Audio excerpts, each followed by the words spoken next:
radio for the masses. Headline edition, July 8, 1947. The Army Air Forces has announced that a flying disc has been found and is now in the possession of the Army. If the game is rigged, change the game. Game changer. I occasionally think how quickly our differences worldwide would vanish if we were facing an alien threat from outside this world. This is Fade to Black with your host, Jimmy Church, on the Game Changer Radio Network and KGRA, the Global Radio Alliance. I need your help to get to the year 1985. You are listening to Fade to Black with Jimmy Church on the Game Changer Network. Well. It's Thursday, Fade to Black. What is this? Dancing GIFs in Twitter? Is that the new contest? You guys trying to outdo one another? I'm not trying to encourage, bad behavior. But I do find them quite entertaining. This is Fade to Black, bespoke radio for the masses.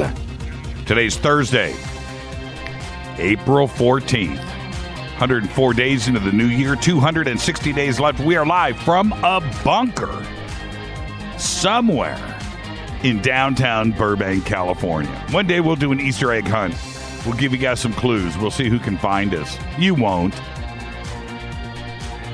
We could still have fun with it. Send you guys to a taco truck somewhere in San Fernando. I'd like to welcome everybody listening all around the world, all across the United States, hither and thither, to and fro, back and forth, up and down, east and west, north and south, far and near. This is Fade to Black for KJCR, the Game Changer Network, and KGRA, the Planet. I'm your so humble host, Jimmy Church. What is cracking, everybody? Tonight is FADERNIGHT. It is Thursday.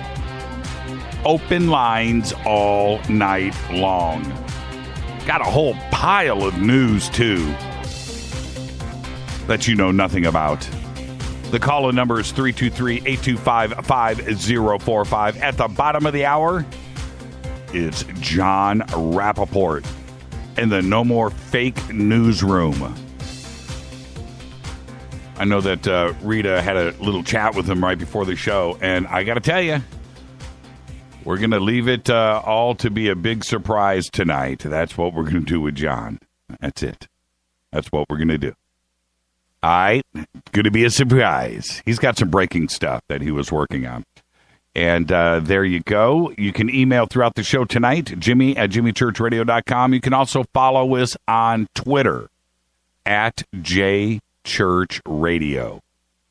At JChurchRadio. Use the hashtag F2B, and that will get you straight into the sandbox. Come hang out with us. We don't bite. All right. Yes. Let's move on. Life Change Tea. We did start the cleanse last night, and yeah, it's doing its job, and you can do it too. You can do it right along with us. Go and get the Super Strength Tea. The specials page, the sales page, everything is right there. Right combination for you. You can go and do it right now over at getthetea.com. Just go to jimmychurchradio.com. Head straight over and get it done. All right? The links are right there. Use the promo code Jimmy, and you will get free shipping on your order. The new Studio Dome surround sound FADERNIGHT special is still cranking right along. Very cool. Hardshell case packed with a portable stereo Bluetooth system featuring the new TWS, or True Wireless Stereo technology. It has two of the new SBB, I almost said SBBB, SBB2 speakers for power, and everything else is there. $129. Just use the promo code JCRTWS. Instructions are on the banners over at jimmychurchradio.com. All right, let's move on. The New Living Expo, April 29th through May 1st, 2 weeks away. We will be there. And also, well, I guess we'll make the announcements on this next week, but Got a bunch of dates over at Coast to Coast, and we'll plug those in starting in next week. All right, let's see. Where am I? Oh. Let me back up. Where is it? Right here. Richie Blackmore. That's right. Is 71 years old today. Happy birthday to Richie. And also today, Anthony Michael Hall, 48 years old. Have you guys seen the new Vacation, by the way? It's actually pretty funny if you haven't checked it out. Check out the new Vacation. It's probably 50% of the original, but it is, and the original's really, really funny, right? Classic. The new one's not too bad either. Anthony Michael Hall today is 48 years old. I just saw him like in a Geico commercial or Verizon or something. I don't know. Tonight is open lines, 323-825-5045. What is it about April 14th? What is it about April 14th? It's really trippy because today in history, and I'm checking it out. I'm going to, look at the dates and see what happened today. And on April 14th, check this out. 1865. All of this in one day. There's something about April 14th. 1865, Lincoln is shot. In 1912, the Titanic hits an iceberg. In 1986, the United States bombed Libya, sent in 100 planes. And in 1988, the Soviets withdraw from Afghanistan. All on April 14th. I find that really strange, because, there's a lot of crazy things, when you look up data like this and you find stuff. But April 14th, that's a pretty significant day. I don't know what it is. All right, fate or fact. And you can look this up to yourself. And I went and read about this and vetted it and checked it out. There's an experimental township in India, official. This is through the parliament, the whole deal. In India, that was founded in 1968, and it's called Auroville. Auroville. Auroville. Look it up. Where citizens are from all over the world, and there's no money and no religion. That's right. Auroville. Now, and you can go and check it out. It was designed originally to have 50,000 people living there. And as of today, it's about 2,500, around 350 kids, 400 kids. But it's beautiful, too. And this is the thing. It's nothing but a focus on education and arts and other stuff. But no religion and no money. And it's official. It's an Indian government program. You should check it out. Auroville. All right. I started to put together a rant today, and I was thinking about things, and I wasn't quite there. I guess nothing was really making me angry or tripping me out today. It was one of those kind of days. It was kind of a cool day. But, and then I noticed as I was going through and prepping with the news and working with, Rita and Renee and working on the news that we've been backed up on the news here. Really backed up. And how that happens, and the news that we try to report every day is like cool stuff and unique stuff and we, how do I say this right? Research and vet and make sure that the news is really cool and really fun and really different and stuff and out of the mainstream. And this week when the news that we work on really hard, it doesn't get done. It's because A, we have a guest that goes for 2.5 straight hours. B, we don't have time for phone calls because the guest is there. And C, I talk too much at the beginning of the show, which is obvious. And so there's all of these different reasons for it, but we got backed up on the news. And I was putting together stuff, and I was like, man, we've got all this really cool stuff that we didn't do all week. And the news here, it happens a couple of different ways.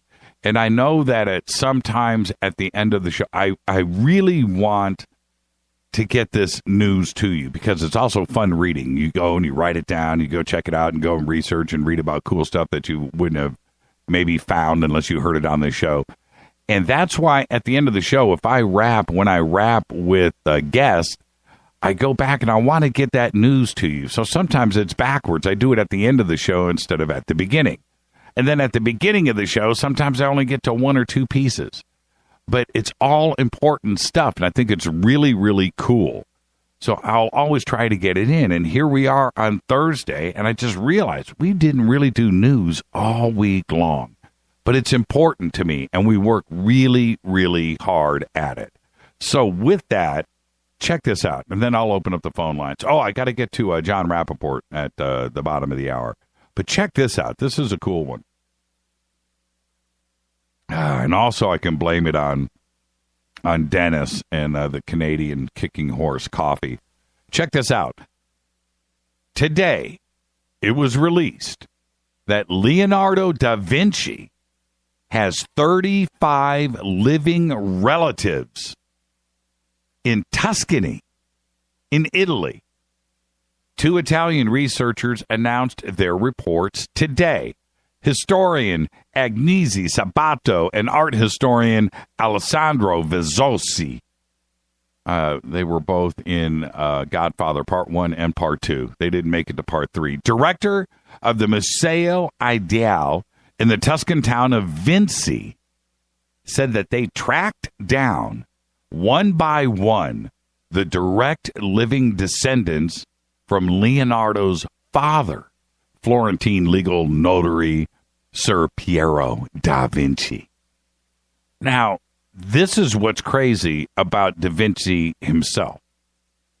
No traces of him in any version of him, not the painter, not the engineer, not the mathematician, the philosopher, the naturalist, the guy that drew really cool birds, horses. That Leonardo, no traces of him anywhere. The remains of Leonardo, who died in 1519 in France, were apparently just dispersed during the 16th century during all of those religious wars.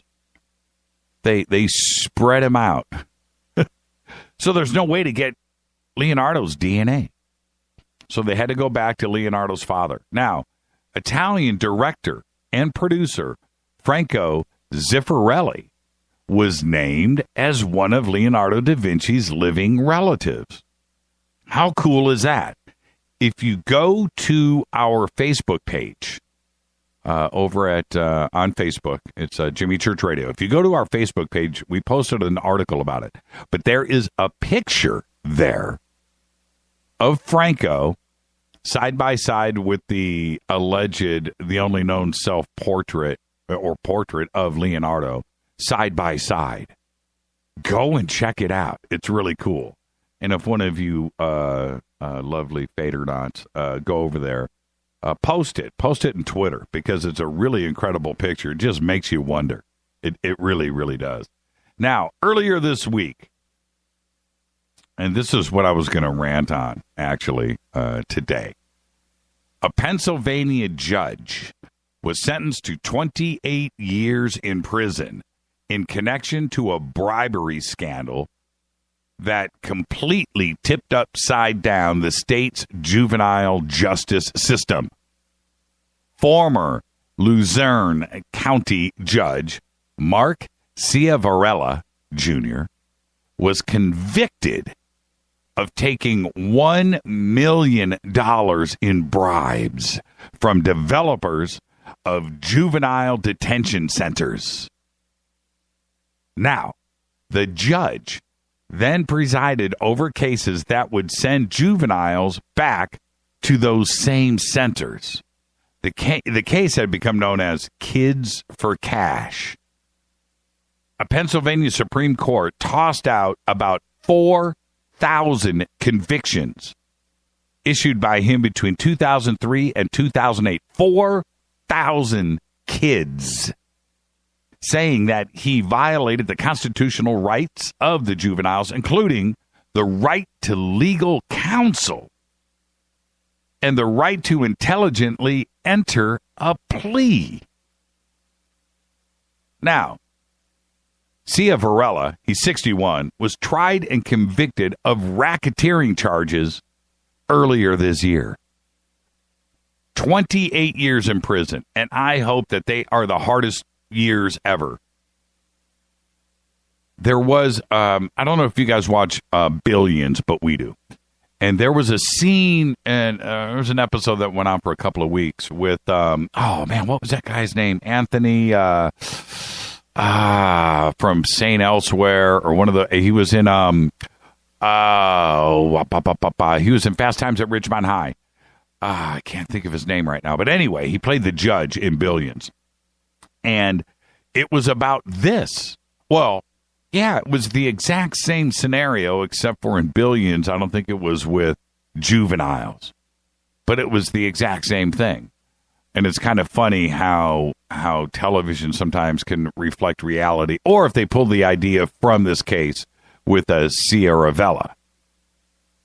But ethically, when a judge is sitting, and a judge has so much leeway and discrepancy and wields so much power, he can have a case thrown out, and he can take some small case and make somebody's life a real living hell. He has a lot of power. And you go and you take advantage of that.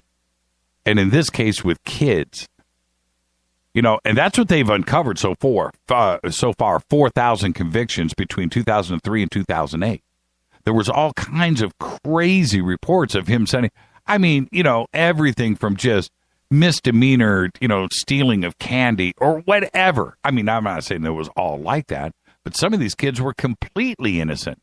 And a bunch of them didn't have a chance to talk to an attorney. Miranda rights. The ability to enter a plea or not. They were just thrown in these detention centers and forgotten about. Lives ended. Absolutely incredible. Incredible. All right. More on this as it develops, by the way, because it's not quite over. A senior intelligence officer with the North Korean military has defected. He defected to South Korea. Did it last year. The reports are coming out about it now.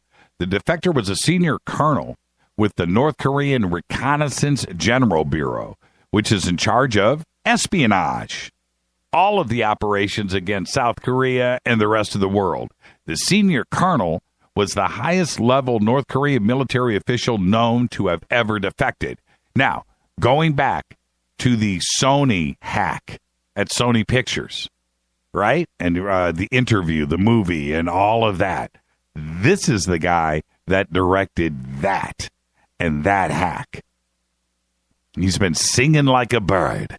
Also, today, it's been announced that it looks like North Korea is going to launch an intermediate ballistic missile on the anniversary of whatever the original leader's name of Kim Sul-'s son, or whatever his name was, the original guy that was birthed from a god lion on the mountain in North Korea, whatever, doofus, the head of the doofus family.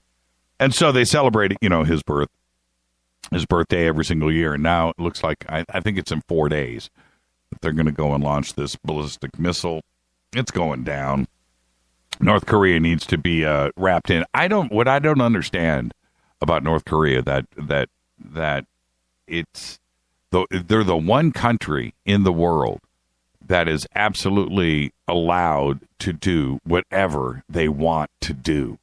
And I don't know what China and the United States and Russia and Japan and South Korea, too, are afraid of. I don't know what they were afraid of. South Korea is like the size of the San Fernando Valley. I just don't get it.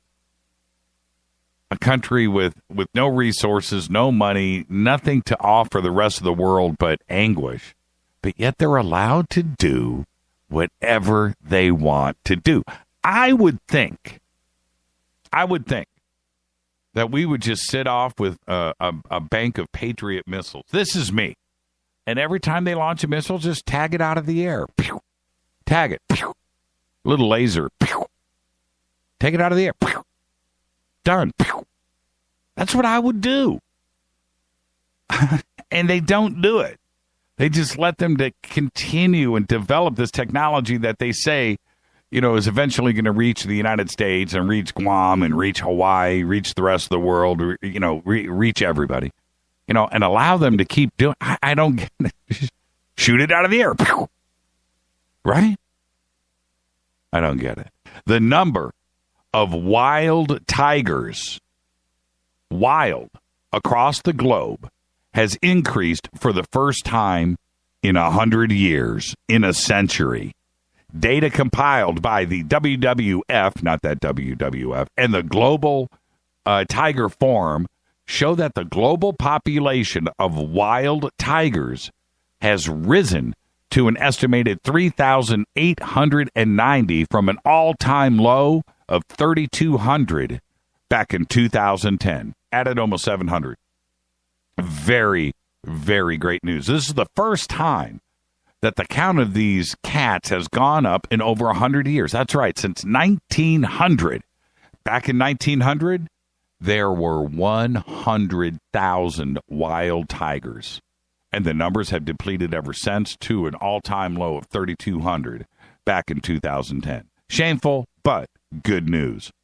All right, here's the big news. Might be the big news of the night besides Jon Rappoport. Ortho, a top manufacturer of lawn and garden pesticides, will phase out products containing the neonic class of chemicals. That's neo with an ick.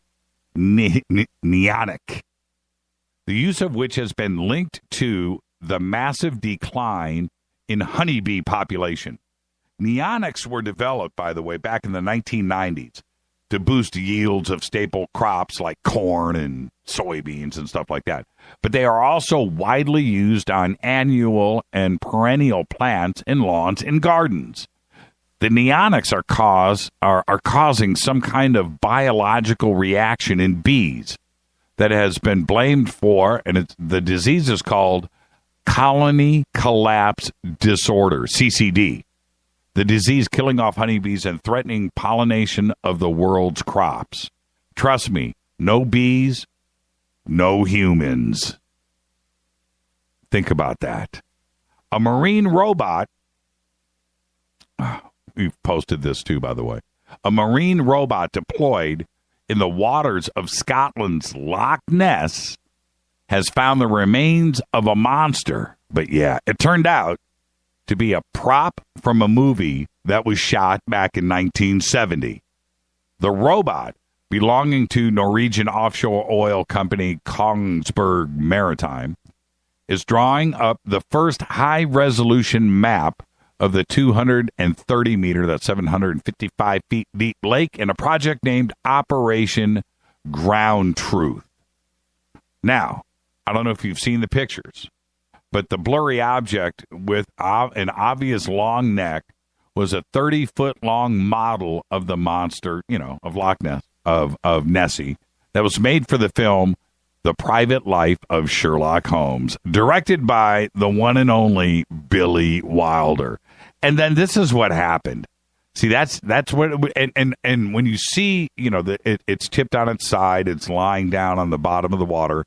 This thing did the side scan, shot it high res, and it looks like Nessie, humps, long neck, head, the whole thing. I mean, I even think there's some, paddles. What do you call fins? So anyway, there you go. I knew it was going to happen. Everybody around the net, dude, check this out, man. Nessie's been found. Look at these images. People doing it for clicks. No, we didn't do it. Our article is posted over, and if you want to look at the pictures, just go to our Facebook page, and they are right there. Now on to Stephen Hawking. Stephen Hawking announced, and he did everything on April 12th. He's actually done 2 or 3 press releases since then. But he wants us now to reach the stars. He does. He wants to go search for E.T. Along with a group of scientists and his billionaire investor, Yuri Milner, the oligarch, they unveiled an ambitious new $100 million project announced on April 12th called Breakthrough Starshot, which aims to build a little prototype, tiny light-propelled robotic spacecraft that could visit the nearby star Alpha Centauri after a journey of just 20 years. Now, we're talking about a little guy, a few inches square, right? A little tiny microsatellite with a big light sail on it that they will hit with a laser beam. And the laser beam will constantly keep the speed up and shoot it across the solar system. Now, that's the goal, $100 million. And then, after all of that, and they did this press release a couple of days ago. So then they turn around and announce today, Hawking, I mean, just totally, just like buzzkill. He goes, we're probably not going to find nothing. And I was like, man, I understand. You know my view on this, too, which is we got to try, right? It's better than not trying. We got to do something. But, man, Hawking's got to realize that people actually listen to him. They do. He's a very smart guy. And when you turn around and go, we're going to do this, and you get everybody fired up and pumped up, and then you turn around and your next press release says, yeah, we're going to do it, but, don't get your hopes up. There's probably nothing out there.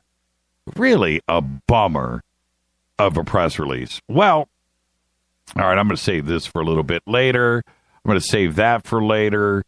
I'm going to save this one for later. Let me see. How much time do I have? I got 1 minute. I've got 1 minute. Let's see. Oh, yeah. I got to do this. The U.S. District Court in Nebraska has denied a prisoner's right to practice Pastafarianism. Remember that? The Church of the Flying Spaghetti Monster, or the FSmism. The judge said it's not a religion, but a parody. Stephen Kavanaugh, a prisoner in Nebraska State Penitentiary, sued the state in 2014 seeking $5 million in damages for deep emotional, psychological, and spiritual pain over the alleged breach of his right to worship the Flying Spaghetti Monster, or his flying noodleness. He claimed that he was not allowed to dress in full pirate regalia, which is required by his faith, although those practicing the recognized religions were allowed to wear their necessary attire, he said.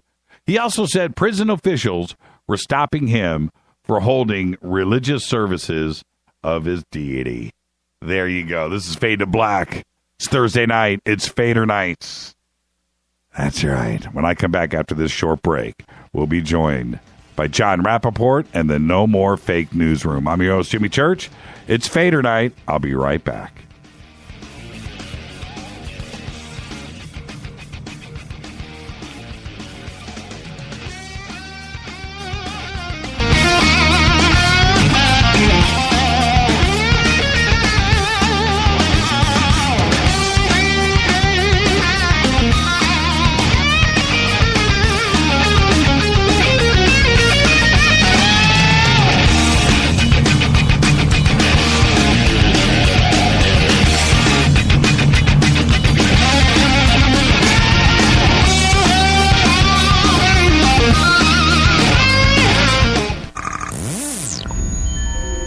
You're listening to Jimmy Church, Fade to Black.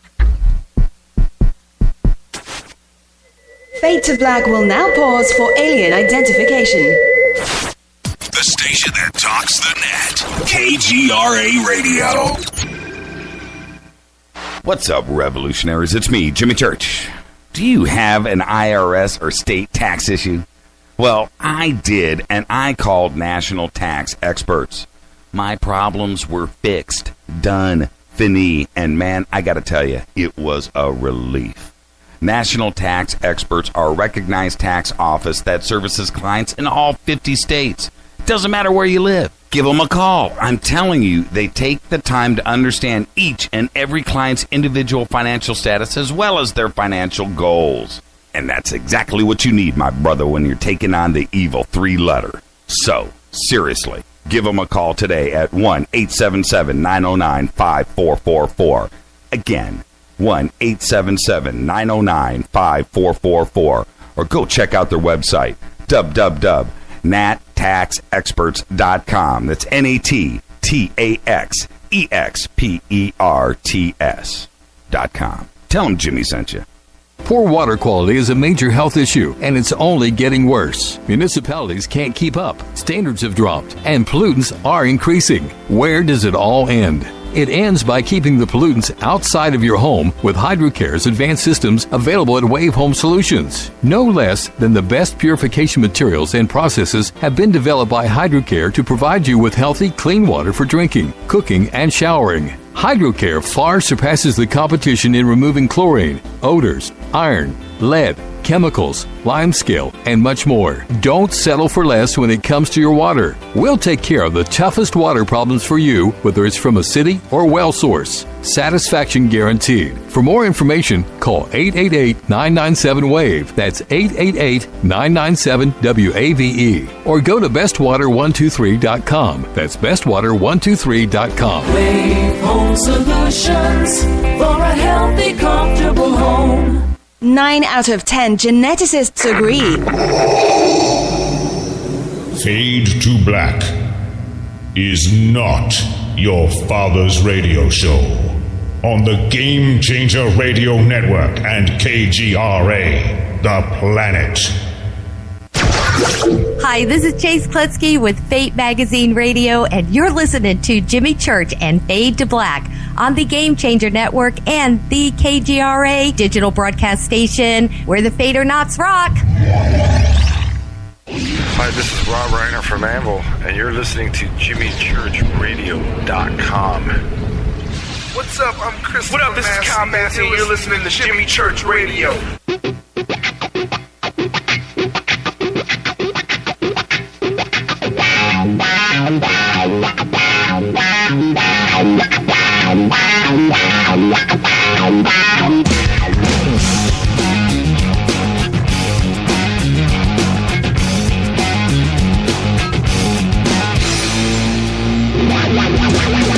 And now, coming to you from the No More Fake Newsroom at Deep Space, which is the space that we suspect to be true, that the world, and it is fed to us every day by the Ministry of Truth, is a lie. False reality, a movie projected on the screen of our subconscious. This, however, is the breakout. All the screens crash.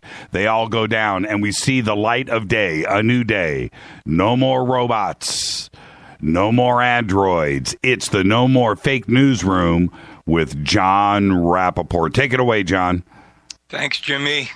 Great to be here, as always, for my Thursday night report. And tonight it is suppression of medical truth in the media. What's going on? And I want to start with an off-the-record, deep off-the-record interview that I had with what I'll call the editor of a mainstream publication, who's very familiar with medical coverage in the press. And this conversation went as follows. I said, you're probably familiar with my work exposing a review that was published in the Journal of the American Medical Association on July 26, 2000, which I call the Starfield Report by Dr. Barbara Starfield, who at the time was a revered public health expert at the Johns Hopkins School of Public Health. He said, yes, I am. I said, well, that review concluded that every year in the U.S., the medical system kills 225,000 people and seriously injures between 2 to 4 million additional people. And if you extrapolate that out over a decade, you get 2.25 million deaths in America caused by the medical system. And without blinking or turning his head away or anything, he said, yeah, I'm familiar with that. And I said, well, there are obviously reasons why you guys don't report this. Many reasons. But I'd like to get your point of view. From your angle, what is it that's the problem? And he said, well, let me put it to you this way. If we were to make that into a story, a big story, and he said we could because all the credentials are mainstream, right down the line. Johns Hopkins School of Public Health, Journal of the American Medical Association.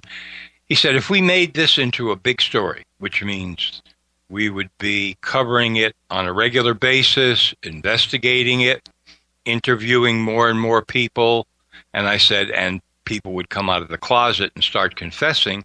He said, absolutely, yeah, like Watergate, we could do that.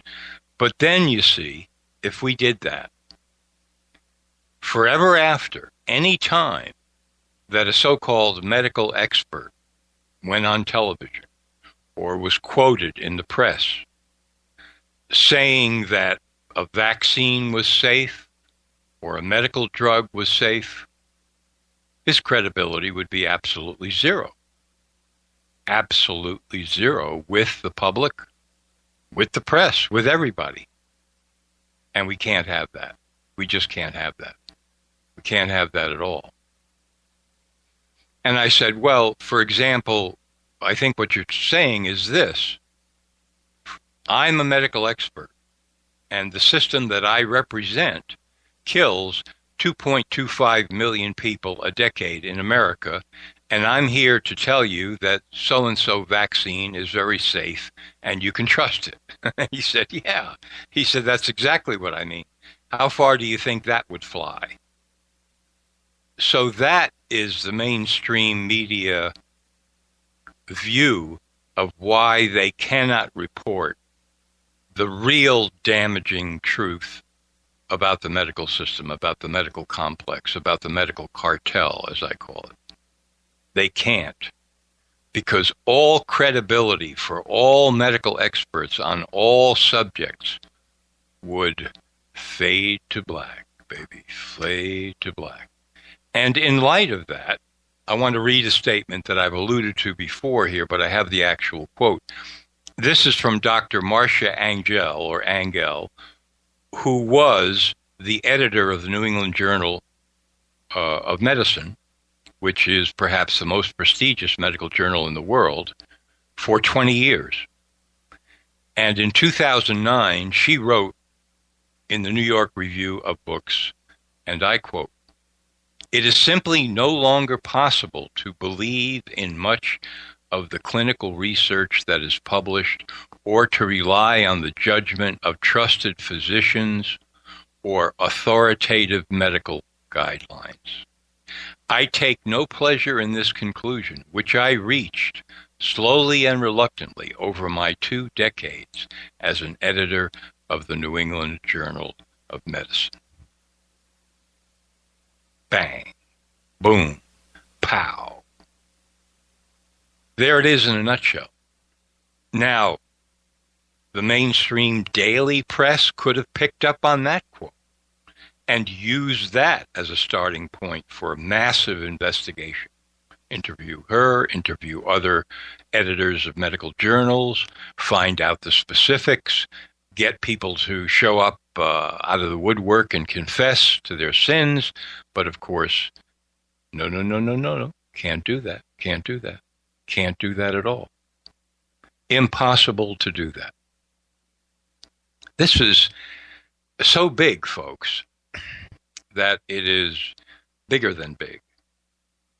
This is what is at the heart of suppression of medical truth in the media. And I have long maintained that there is no greater suppression of truth in the media than when it comes to medical lies, medical distortions, medical destruction of human life.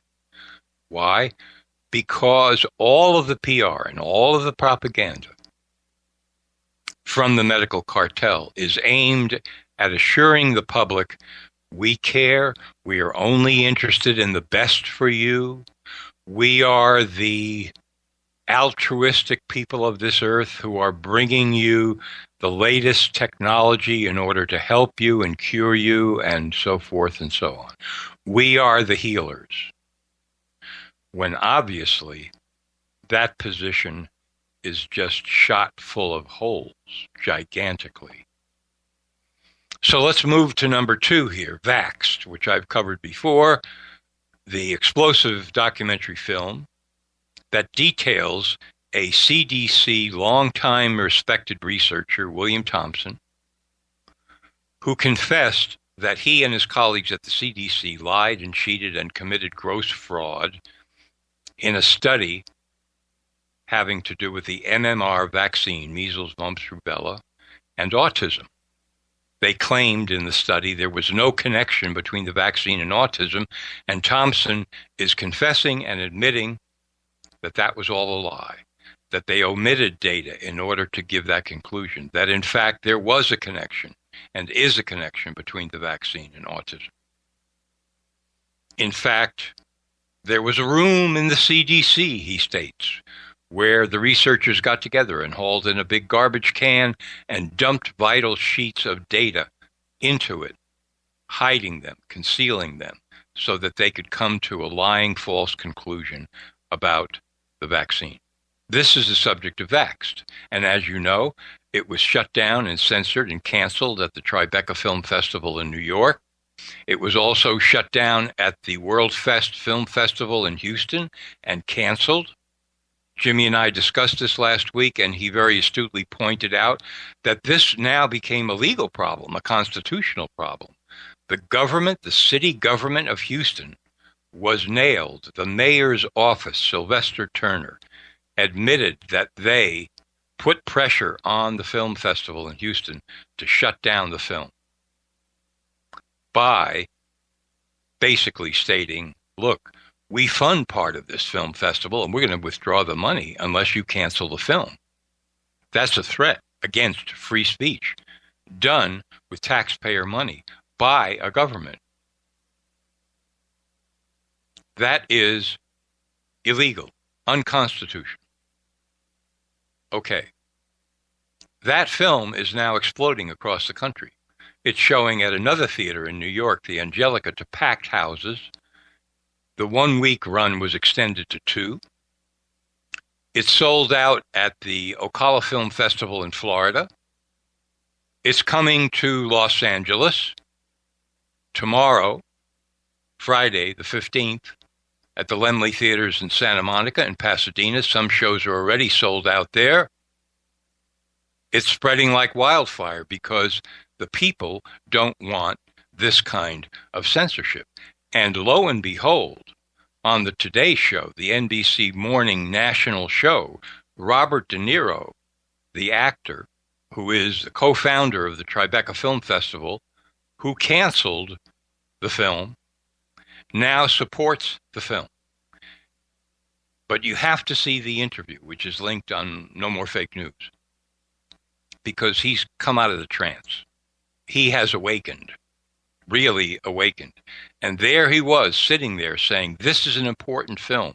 We don't know everything we need to know about vaccines and their connection to autism. He stood with the mothers. He said, look, they know. A mother has her baby vaccinated and all of a sudden destruction and damage. What are we talking about here? It's the vaccine. The mother knows, not the lying studies. Not the lying studies. And then he was pitched with the eternal question from the interviewer who said, yes, but if people see this film, they might get the wrong idea and then they wouldn't vaccinate their children, and that could be very dangerous, etc., etc., etc. And usually that's when somebody falls for that pitch. De Niro just sat there and did not fall for it. He said, no. He said, that's not the whole story. We don't know the whole story. He said, that's not right. That isn't everything, what you're saying there. There is more to this. And then he said, funnily enough, who's making all the money here? The drug companies. He said that live, on air, couldn't be censored, couldn't be, unless they wanted to just shut down the interview, which they didn't. So now we see that, and I don't have time to get into all the particulars here, there was enormous pressure at Tribeca for him to cancel the film, which he did. But he was never happy with that decision, never satisfied with that, and after reflecting upon it, became angry, woke himself up out of the glazed state of mind that he was in, and went on NBC and just blew the whistle on the whole thing, saying, this film must be seen. This film must be seen. Story number 3. The Zika show is back in town. The Zika virus. Here's another medical story. And I will fill you in on the details that you will never get in the mainstream press. Because now what's happening is the powers that be at the Centers for Disease Control, the World Health Organization, et cetera, want to turn this Zika virus thing into a much bigger fear-mongering operation than they previously did. So, what did they do? They pushed out a study, a new study on the Zika virus and its connection to microcephaly, which is brain damage, smaller heads in infants born. And they pushed out this study, guess where? The New England Journal of Medicine. I read you that quote earlier from the 2-decade editor of the New England Journal, Marcia Angell. Cannot trust the published literature anymore. Well, that's where it appeared. And what did this study try to do? It tried to finally nail down that we can say without doubt that the Zika virus is the cause of microcephaly. Well, if you know my work at No More Fake News, I've been shooting that down for months. There is no proof. There is no evidence. So I was very interested in this new study to see what they call nailing it down, and therefore why they can go up on the hill and say to the U.S. government, we need $2 billion more in order to fight the war against Zika. So, in very simple terms, they examined in the study a very small number of babies and mothers. And in a small percentage of those who suffered microcephaly, brain damage, smaller heads, in a very small percentage, they found some trace, they said, of the Zika virus. Sorry, that kind of correlation doesn't fly. It's not enough, and every honest researcher in the world knows it, because if you're going to begin to say that a virus causes a disease, the very least thing you have to do is show that it is present in the overwhelming number of cases of the condition or the disease, 80%, 90%. They didn't even get remotely close to that. Nowhere. Nor did they investigate or explore the very simple and obvious fact that finding a trace of a virus in a person does not mean that that person is going to develop a particular condition or disease. You have to find huge numbers of that virus to even begin to think that is the cause of a disease. Did they do that? Did they look for that? Did they report on that? No, no, no, no, and no. Therefore, the entire study was yet another example of scientific fraud, but pumped into the headlines by their obedient Android media people as public health agencies claim that they now have confirmed with definite proof that the Zika virus causes microcephaly. They didn't. They absolutely didn't. They didn't even get close, not remotely close. So what are they doing? What are they trying to do? They're trying to stimulate fear all around the world, especially in women who are pregnant or want to get pregnant. They want to pump this up into a giant fear horror show in order to bring people into compliance with all medical dictates. That's the underlying theme. Do what we say. In this case, postpone getting pregnant. If we come up with a vaccine, you must take it. Be afraid. The medical people know everything. Listen to your doctor. Don't think for yourself. Don't research information.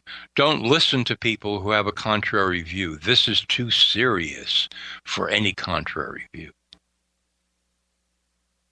Now, what would happen if what I'm explaining to you were exposed in the press? Talking about suppression of truth again, medical truth. Suppose the New York Times tomorrow suddenly said, you know what?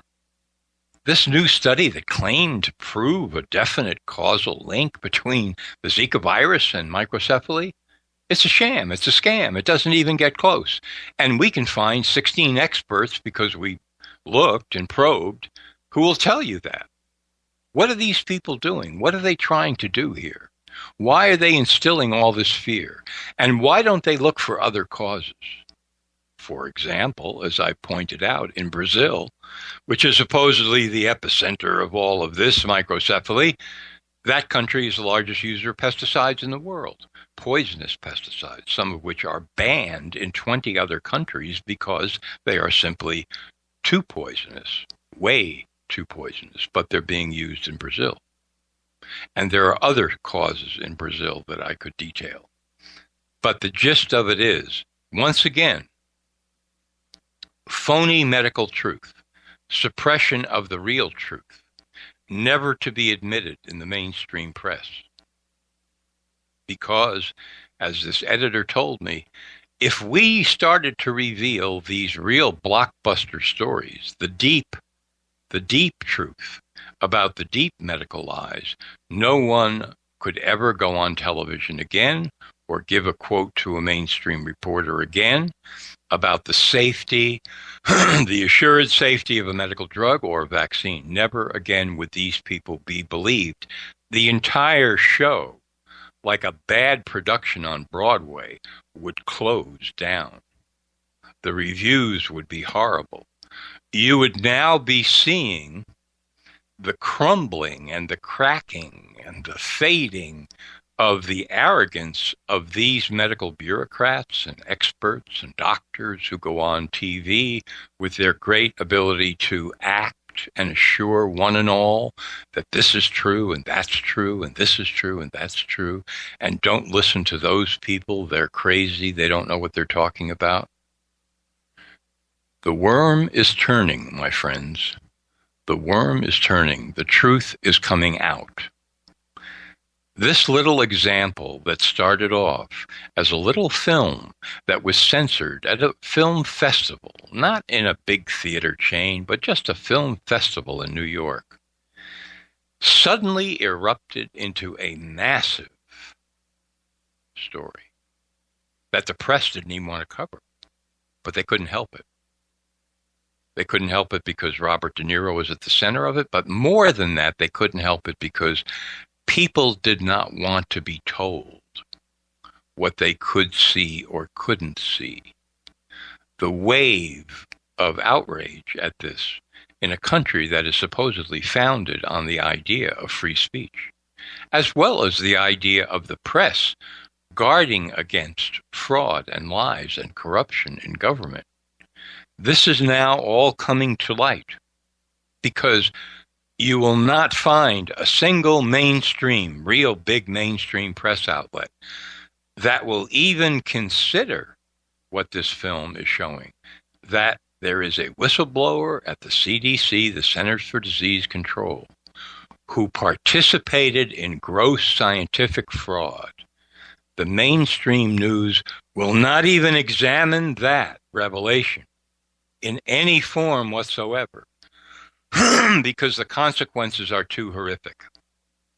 It would mean that way back in 2004, when this fake study was published, between then and now, 12 years, who knows how many children have been subjected to the MMR vaccine and developed autism and other forms of brain damage because they were never warned, because the truth never came out of the CDC, because the authors of a key study lied and lied again and lied again and concealed data. That's the stick of dynamite that's at the bottom of this movie, VAXXED. And that's why the press will do nothing but just shower criticism on the movie, on the whistleblower, on the producers, on the director, on everything they can except an examination of the actual facts in the case. And this is why the people are beginning to wake up, crowding into the theaters to see this film. The people are waking up to a great deal of medical fraud. And in my conversation off the record with this editor, I broached that subject. I said, I don't know whether you realize this, pal, but the tide is turning here. You are sitting in a world of trouble because more and more people are coming to realize that your mode of reporting on medical stories is basically a cover-up, a lie. You're the conspiracists. We're not the conspiracists. You're the conspiracists. And people are getting wise to this. They're not buying what you're selling. And he sat back and he looked around and he said, I'm aware of that. I'm not the only one. We know the heat is building. We understand that. And then by the expression on his face, I could tell that what he left unspoken was, and I'll finish up with this, there's nothing we can do about it. There is nothing that we can do about that. That's let me jump in, John, before we do run out of time. We're going to be attending the special press screening tomorrow of VAXXED in Santa Monica. Are you going to be there? No, I'm going to wait until it comes down to San Diego. Okay. So we're going to be there tomorrow for the special press screening. Rita and I have been invited, and we accepted the invitation. And that was pretty cool. So we will be there tomorrow at noon. And we've got like 60 seconds left before we have to break. What I wanted to ask you was, answer as quickly as possible. When it comes to clinical trials, how is it regulated, and how do we even know that all of the data isn't fudged? Because all Big Pharm wants to do is get this stuff to market. And I don't think they're really concerned about death or side effects in their drugs. They want this out to market so they can recoup their investment. Who is there, how's it regulated? Well, it's regulated by the FDA. But to answer your question, there is no way we can know. Because they, like a pharmaceutical company, will do a number of studies on a new drug before it's approved. And traditionally, they hide the studies they don't like. Right. Never see the light of day. Right. And they present the ones that they think will, carry the day. But even there, they can be lying about data. And they have. Yeah, exactly. In order to make it look good. So, which, like Marcia Angel said in the New England Journal of Medicine, this system is rife with fraud from top to bottom. Thank you so much, John. His website is, of course, nomorefakenews.com. Jon Rappoport, everybody. Thank you so much, John. We'll see you next week, and I'll let you know what I think about the movie tomorrow. I'm a little bit nervous. Thank you, John. Thank you, Jimmy. Jon Rappoport, nomorefakenews.com. Nobody finer than Jon Rappoport. Let's open up the phone lines. It's Thursday, Fader Night. Open lines all night long. I'm your host, Jimmy Church, 323-825-5045. I'll be right back with your phone calls right after this. Stay with us.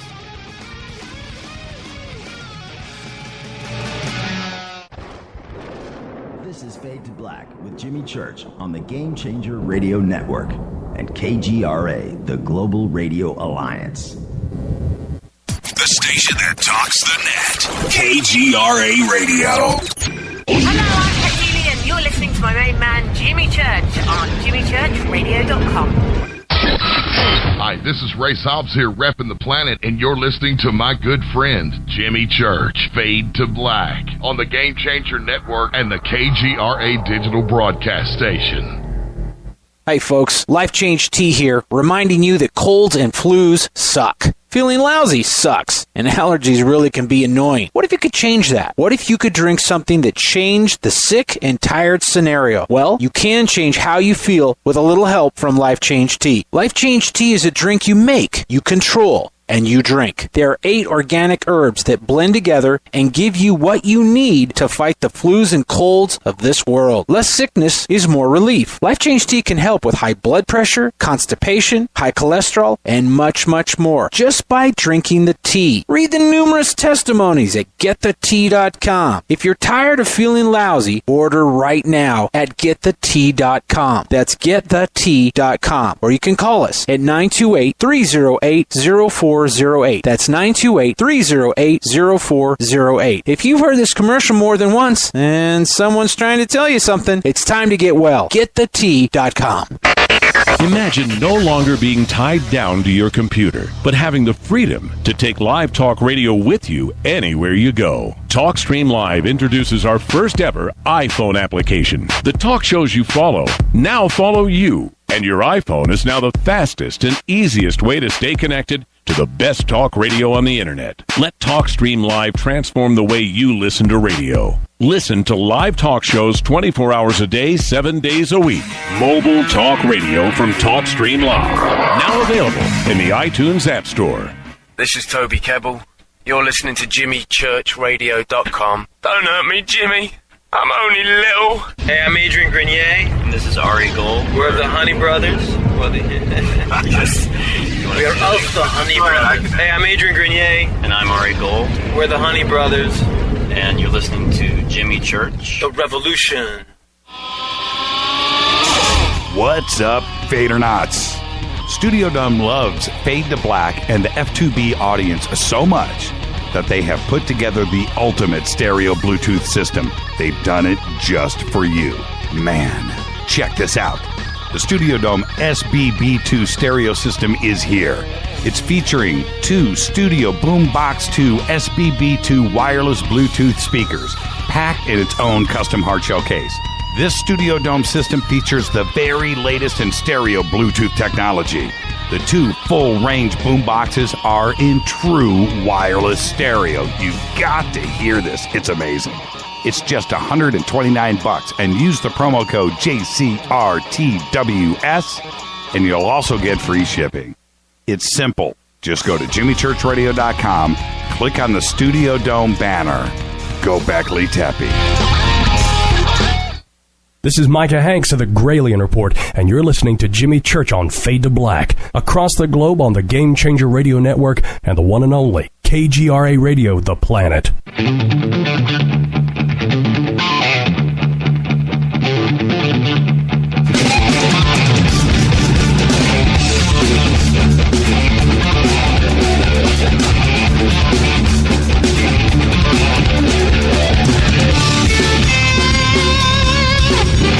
All right, welcome back to Fade to Black. Bespoke radio for the masses. Tonight's Thursday. It's Fader Night. Open lines all night long. It is your show. 323-825-5045. 323-825-5045. Phone lines are now officially open. All right, let's do this. Excited. For us to... open up email one day and, we get lots of email and I get this, you are invited as a member of the press to view the movie VAXXED. And I was like, wow, okay.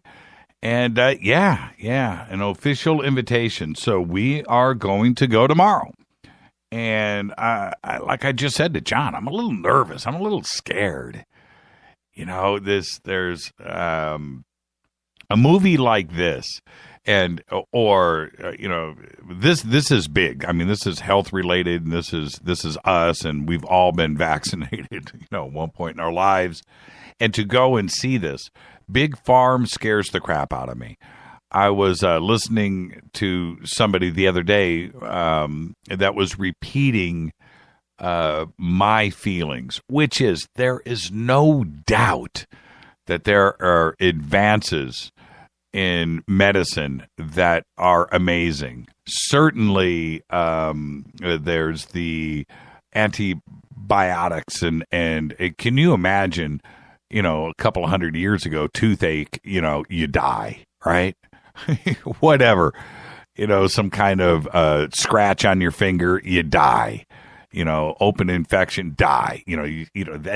That's crazy. There's a reason why people, didn't live past the age of 25. The odds of something happening, eventually that would cause an infection and kill you was going to happen. Now, so there's that. And then there's all of the other stuff where you need medicine. You break a leg. You cut yourself, something, and you need to go and get sewn up or get a bone set, something of that. Okay, I get all of that. But it just seems like the vast amount of Big Pharm today, the vast amount of it is just about putting a Band-Aid on some symptom. And then you get a symptom from that symptom. And then you take other, when I go into friends' homes or whatever, and especially older people, and you look and you see them taking, 15, 20 pills a day. It freaks me out because I don't do that. And I don't know if it's because that I just don't visit the doctor. I just don't go unless there's something crazy going on, some kind of infection. I just don't go. I remember, this was probably, let me venture back to 1992, 93, 94. I pulled a muscle in my back. And it was the classic thing, classic television, if you remember back in the 60s. Dad in the family wrenches his back out, and he can't stand up, and he's walking around in the shape of the letter L, right? Bent over, and, oh, my back. And he's like that, and everybody laughs about it, and that's what the show was about. Well, that's what I was. I couldn't believe it actually happened to me. And it happened... I was getting out of the shower and was literally drying off. And no, I had the towel. I stepped out of the shower. That's all I did. I stepped out, and that was it. It was no big deal. It was the same thing that I do every single day. And this thing just went zing right up my back. I was like, oh my God. And I thought it was going to pass, and I could not stand up. I couldn't stand up. I walked out of the bathroom hunched over. So anyway, I go to the doctor. I literally went. But that was like the last time that I remember like going to the doctor for something and getting a prescription. Other stuff, sore throat, infection, strep throat. Yeah, I get that. You go to the doctor, you got to get a prescription. But that's it. I don't, every single little weird little symptom thing, I don't go and visit the doctor like other people do. And then immediately you just go and get prescribed and get prescribed and get prescribed. Maybe that's why I think that I'm pretty healthy. Rita's going to tell me I'm not, but I really am. I don't have these freaky things going on with me. And I just think that that's part of it, man. They just want to prescribe. One of the things, and that's why I brought it up with John, and I know with this, look, this show is about fun, and it's about, lost civilizations and time travel and UFOs and conspiracies and the New World Order and Men in Black and Bigfoot. And we can talk about all those things. Loch Ness Monster. But the conspiracy behind Big Pharm is a crazy one, and one that I luckily over the years have been able to avoid for the reasons that I've just stated. Right, so I've always been afraid of Big Pharm. and I just let it stay in the background. But when you research it and you really see what's going on, and you get involved with somebody like, Jon Rappoport, that actually, spent his life dedicated to this and getting into reports and research and other researchers' information and really digging deep into it, it's a really scary situation. I had noticed, talking about the conspiracy of all of this, I had noticed years ago, Legionnaire's disease, remember that? And, I'm a young kid. I'm in my early 20s. And I went and started to check that out. Legionnaire's disease, what is this? And then I started to see that cycle. Started to see it. It happened, every couple of months, there was something else going on. Some crazy virus that's going to kill the entire world. Bubonic plague. The Black Death. Right? It's crazy. Now, I had read today, actually, speaking of the Black Death, the Black Death killed 200 million people in a year. That's the population of Brazil. Now, eventually it burned itself out like all things like that do. There were no cures. But 200 million people. The flu epidemic back in the early 1900s, 25 million people, I believe, is the number. Somebody can publish that right now in Twitter and confirm that. But there's ways to control things now. Okay, so I get that. But these little cyclical things that go through the news, 3, 4, 5 times a year, it's like this little built-in profit thing that goes on. And that's the conspiracy. It's bizarre. And they do it for so many different reasons. Of course, they do it for money.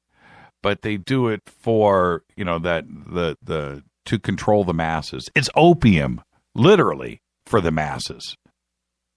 To keep people under control, to keep them, and I'm not one of those guys. I'm not one of those crazy radio dudes that yells and screams. I'm not that guy.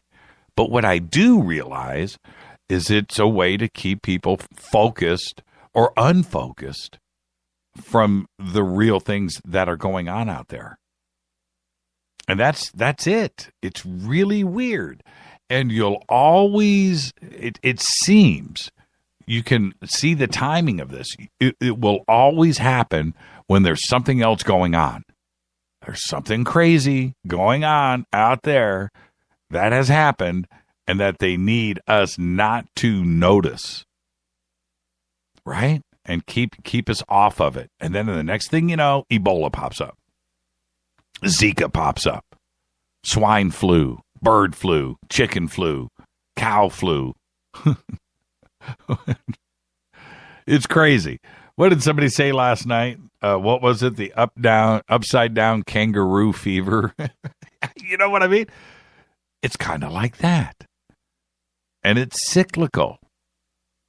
And this is when I look at this and I say to myself, Jimmy, you're going crazy, man. You can't this isn't real, and you can't really do, and the only way to really answer every single time something like this happens is, where's the cure? How did it stop?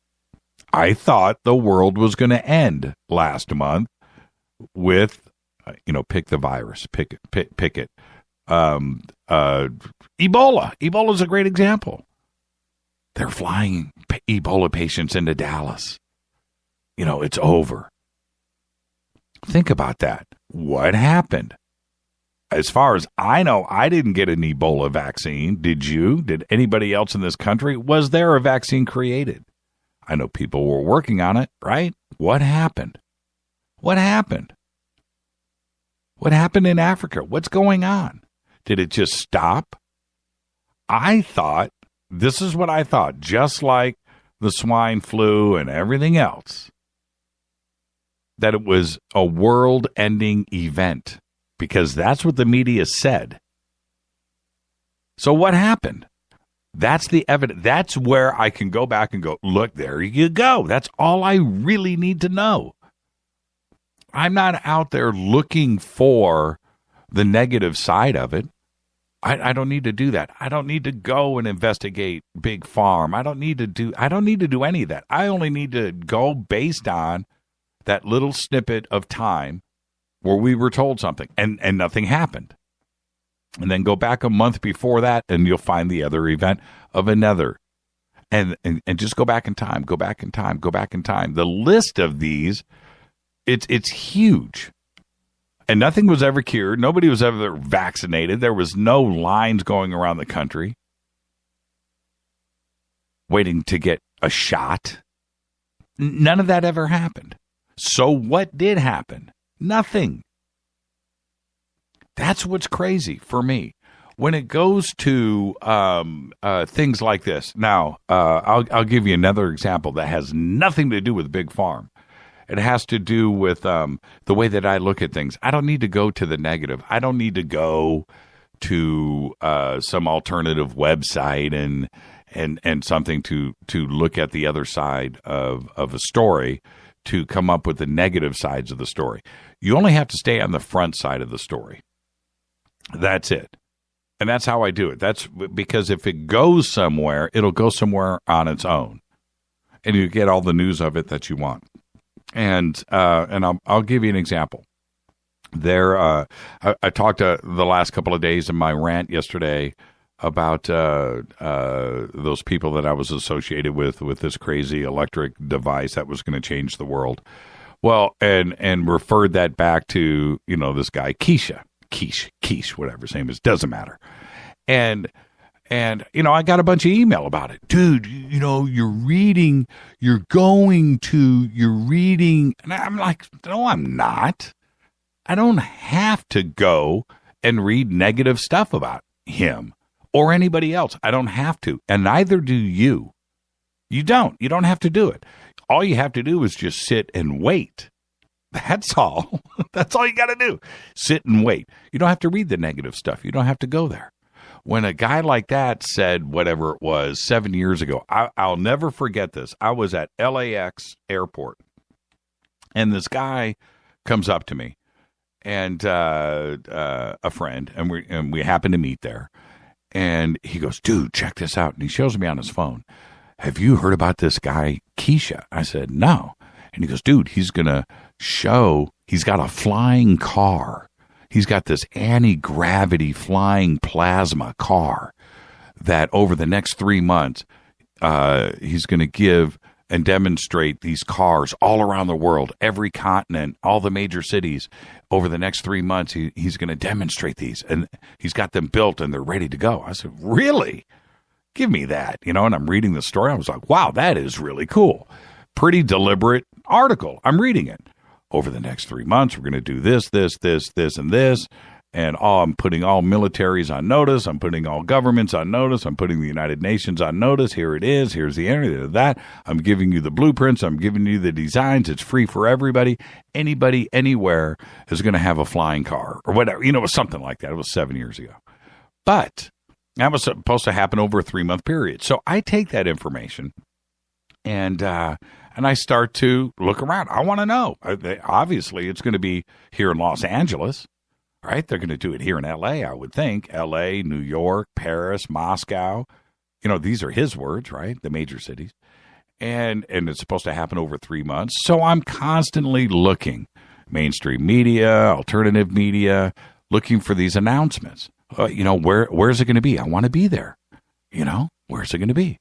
Nothing happened.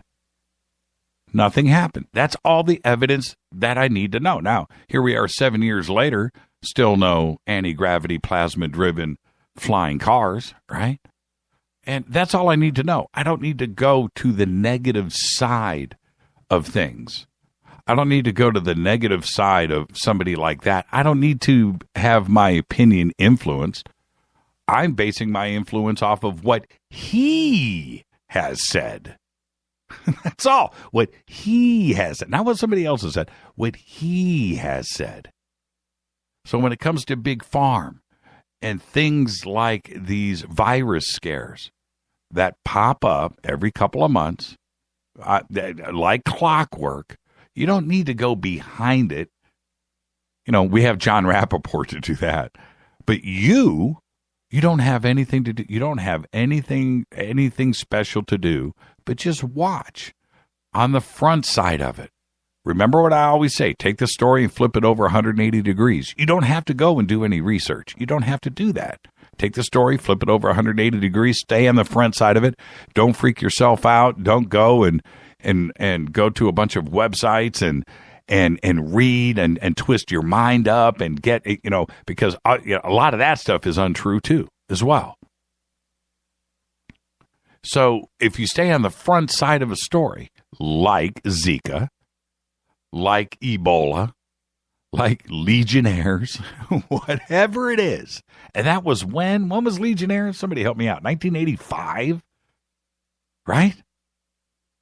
Is stay on the front side of the story and just wait to see what happens. Like Ebola. Nothing happened. Zika. When Zika resurfaced, and listen, aside from Jon Rappoport and his excellent reporting on Zika, I have done nothing but read on the front side. I haven't gone to any other alternative media websites except for No More Fake News.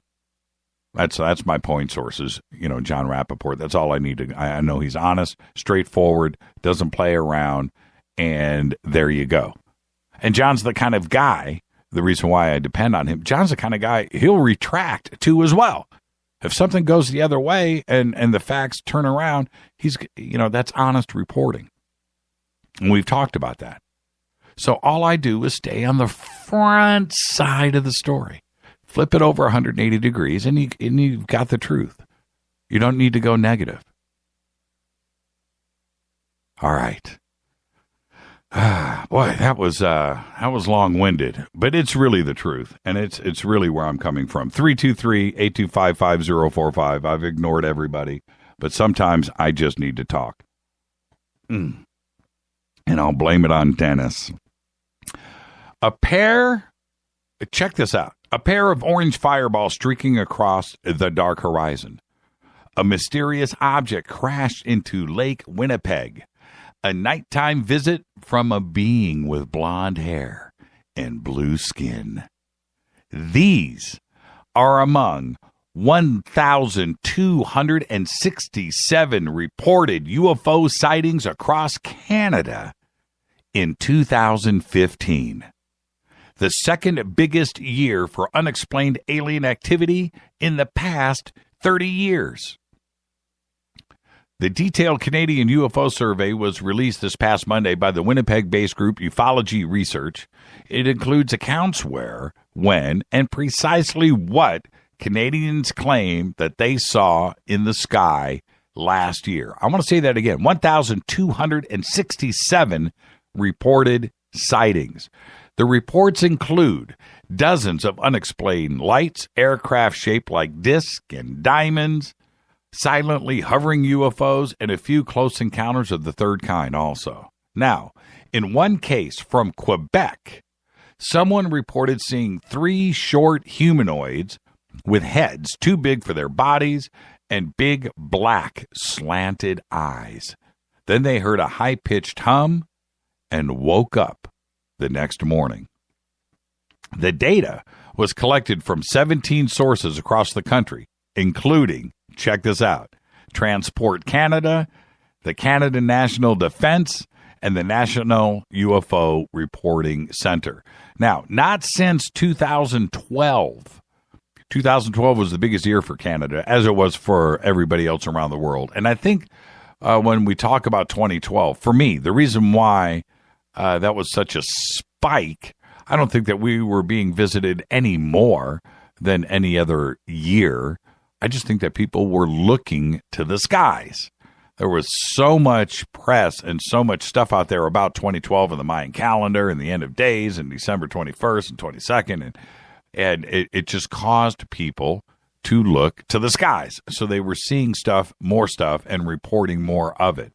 But last year, 1,267 in Canada, Canada doesn't have the largest population. And so that's a tremendous amount of sightings. Is some of it drone related? they tried to, and I like the way that they did this, they tried to eliminate things that were obviously drones or drone-related or could possibly be drones. And I think that most people, today, a drone in the sky, if it's done right and it's big enough and it's got the right lights on it and it's at the right altitude, could freak anybody out. Okay, I get that. But in most cases, drones are small, they're low to the ground, you can hear them, and you'll eventually see them land. You'll see them fly erratically because they're being flown by a kid that doesn't know what he's doing, and so forth and so on. But if a drone is high enough in altitude, it could fool a lot of people. And so, but they did try to eliminate as many of the drone sightings as they could out of this report. I find that number alarmingly high, 1,267 coming out of just Canada last year. Rita and I, was this last year at CITD where we were messing? Yeah, I think it was with the drone last year. And we were there with Gary Holloway. He's an excellent drone pilot. He's got an excellent drone and high-def camera and system. Just amazing. And the drone itself was so stable, and the way that it sat up there in the sky, that was pretty trippy to me. And it was a long ways away. And we were looking at the high-def images being beamed back to us, and I'm looking at it on a widescreen display with Rita. I'm like, wow, it's not shaking. It's not doing, this thing is just totally stabilized up there. Now, if that had lights on it and as high up as it was, and I'm guessing it was a half a mile away, up in the sky, you could barely even see the drone itself. That would freak some people out, especially at night if it had the right lights on it. So I think that a lot of these UFO sightings that we're seeing are completely legit. I think drone sightings are a little obvious when you look at the video of them. All right, let's take a quick break. When I come back, I'll be taking your calls, 323-825-5045. Tonight's Fader Night. I was yapping, but see, Jon Rappoport's got me all fired up. 323-825-5045. Taking your calls next.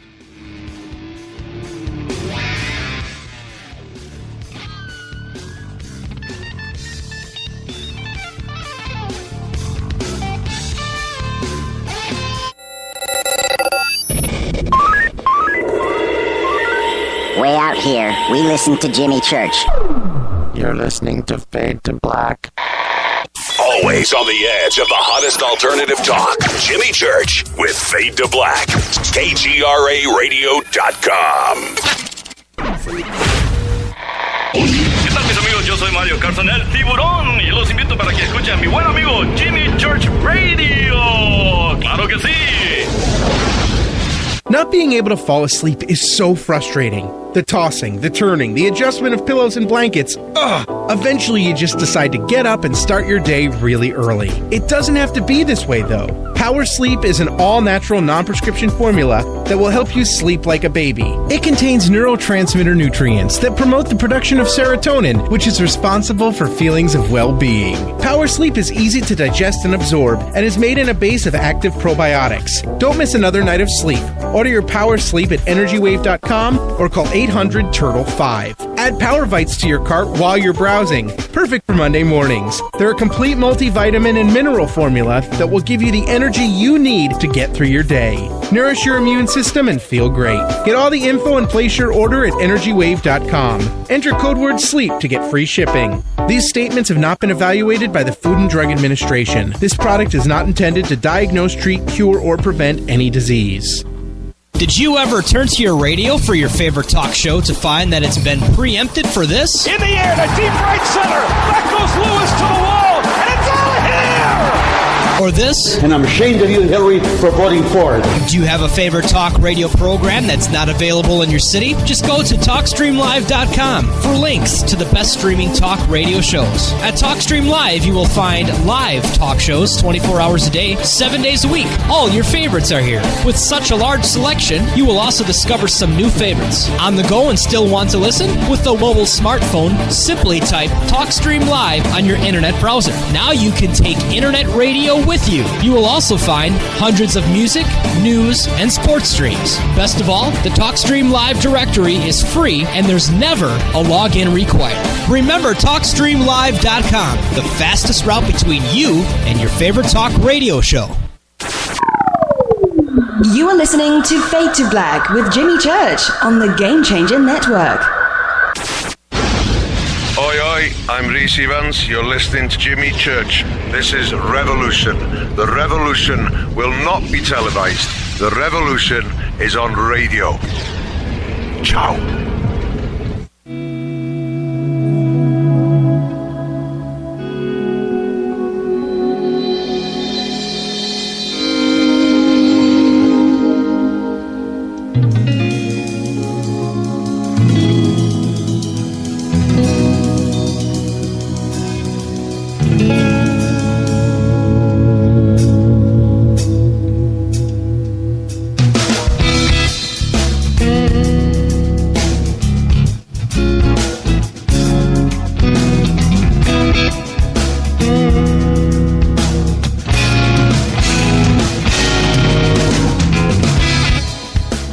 Welcome back to Fade to Black. It's Thursday night, Fader Night, 323-825-5045.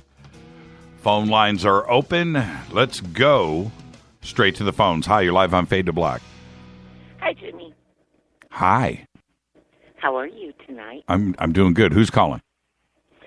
It's your favorite buddy, Bev. Hey, Bev. Good evening. Good evening. Speak up, Bev. You're a little quiet. Oh, okay. I liked your rant there about the medicine, though. Thank you. Well, I mean, it's all true. It is. It is. Well, see, and I don't trust any doctors, especially after what happened with my mom. And she went into surgery to have a port put into her chest for dialysis.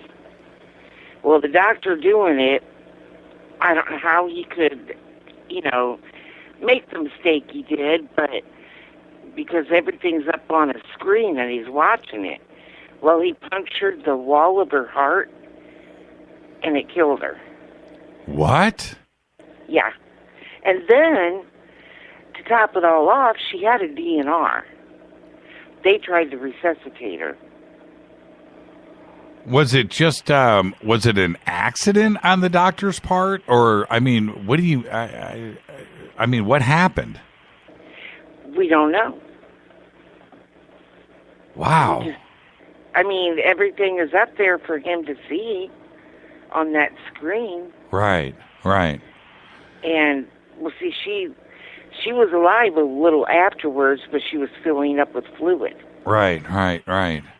Well, and that's a tragic thing to have happened, and I mean that's just plain awful. But this is my thing, Bev. When it comes to Big Pharm, what I trip on is I don't know how many countries in the world allow advertising for prescription medicines on TV 24 hours a day.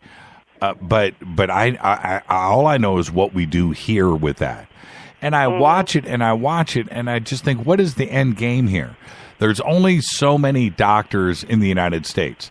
And that's who needs to be seeing this advertising, not patients, right? They should be advertising to doctors. Doctors are the ones prescribing this. And when you see this constantly all day long with the disclaimers at the end of it, may cause death, may cause suicidal thoughts, may cause you to kill your dog, and you see these things, and it's confusing to me that our society has come to this. That's mind-blowing to me. What are you doing? You know, the people that have some type of acute pain, or they can't sleep, or they have restless leg syndrome, or whatever it is, you know, it's so funny because the commercials are so broad, Bev, that, you know, it's like, do you drink water? Right? Do you drink water? Well, you need, you know, this medicine. It's like everybody drinks water. Everybody sleeps. Everybody has problems sleeping. Everybody coughs. Everybody, you know, and these broad ranging prescription commercials that are being advertised to people that are not doctors. They can't make a diagnosis. You know, and so they want, you know, and the only reason why those commercials are airing is because they work. They work. They cause people to turn around and go to their, you know, I guarantee you, the big Pharm is sitting around going, yeah, that last commercial run was excellent because we got a spike in prescriptions. You know, they don't care if it's being prescribed to the right person or not. They just know that they've got orders and back orders for medicine, you know, and that's what flips me out. That it's completely backwards as to how it should really be on a moral sense. I'm not on some high horse here with this. I'm not. And I'm not a fearmonger. I'm not. I'm just a guy watching TV like everybody else going, man, there sure are a lot of commercials for medicine here. I mean, does it bother you, Bev? Yeah, it does. I mean, it's like, and then they give you all these side effects that happen, and then they say, well, in rare instances, can cause death. Well, hello, if the pill can cause death, why take it? Yeah, what's it doing advertised? Yeah. You know, one of the things, and it's just not one medicine either; it's a bunch. But when they hit you with that, may cause suicidal thoughts. Excuse me? Yeah, like I want to take that and kill myself. Yeah. Now, let's back up, Bev. That means they had a clinical trial, right? And they're looking at the results, and everybody is having suicidal thoughts on this medicine. Is this something that you want to really bring to market? That's just me. That's just me, but it just seems backwards. Exactly. Thank you for the call, Bev, and have a great, See, I have RLS, and it's you can't describe how your legs feel. But I take medicine for it. But, I mean, you know, I don't have bunches and bunches of medicine. I mean, some of these people, they go nuts over the medicine. Right. And then you have doctors that say, my problem is the doctors prescribe all this medication because they get a kickback from the pharmaceutical company. Well, of course they do. I mean, that's America. That's capitalism, and I get that. But when you're doing it, you know, and it's probably legal, right? And I get that too as well. You know, you buy so much of something, you get a rebate. You know, that happens. That goes on in the car industry. That goes on in the food industry. That goes on in every service industry. It doesn't matter what it is. You know, so I get that. But when you start doing that with medicine, that's where I don't know. And I don't want a bunch of government interference and regulation. We have enough of that. You know, you can't make a right-hand turn on red. You can't walk and chew gum. You can't smoke in public. You can't smoke in private. You can't. Everything, you know, so they don't have a problem with regulating everything else. But the one thing that should actually have some real regulation on it, it is completely ignored. And it's only because it's money driven. And I was going to say, why don't the FDA have regulations on it? I mean, shouldn't they regulate all these commercials? Yeah, you know, somebody's approving it somewhere. Thank you for the call, Bev. I got a bunch of calls here. Thank you so much. Have a great night. You too. Bye-bye. Bye. Hi, you're live on Fade to Black. Hey, Jimmy, it's Tammy. Hey, Tammy, what's up? You know, Oh, I'm with you on the pharmaceuticals. You know, I've fired more doctors. The last one I fired gave me a list of painkillers. Right. Morphine, codeine. I mean, it told me pick what I wanted. You know, I got shot in the head. I have major headaches. I have pain. I was in the room for 15 minutes with this list going, oh, my God. I couldn't believe the stuff that was on that list. Well, regulating pain, that's one thing. I think that's a necessity. No.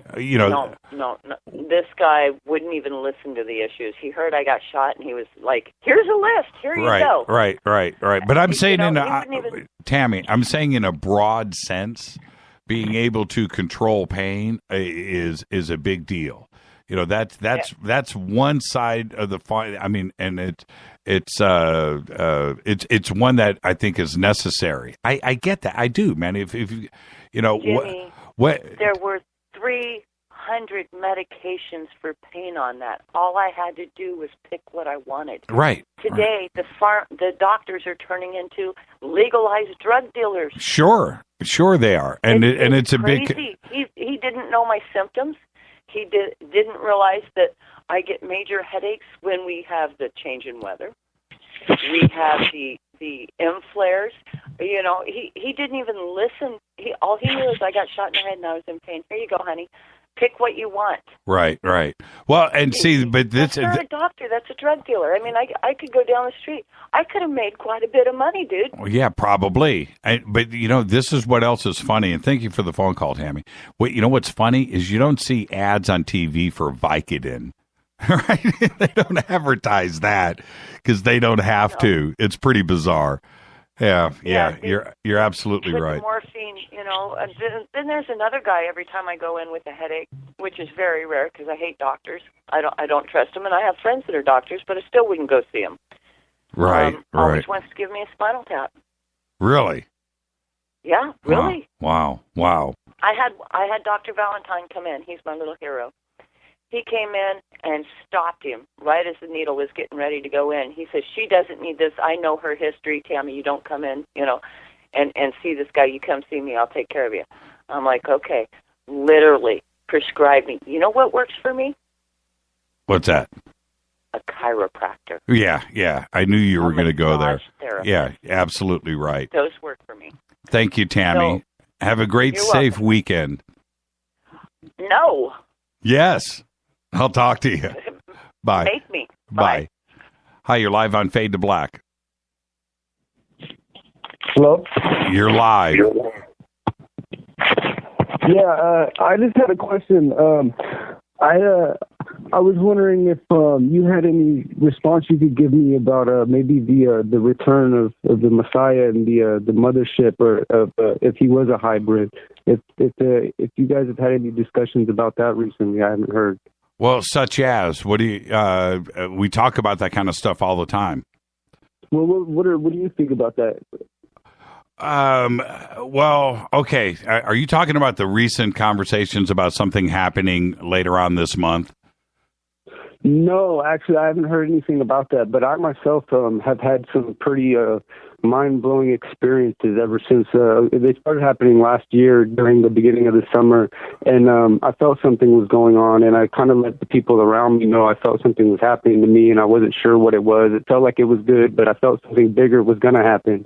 And then actually November 5th was the first of a series of events that really opened my eyes and changed my views on some things as to higher intelligence or extraterrestrial involvement in us and what's going on right now on the globe. And they kind of showed me some things like how they've kind of been with me my whole life, and they've left signs for me to realize what was going on. And well, what's your name? What's your name? What's your first name?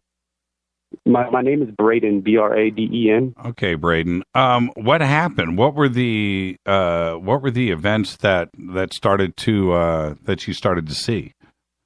Okay, well, back in the beginning of the summer of last year, just a few. Okay, well, basically over the past.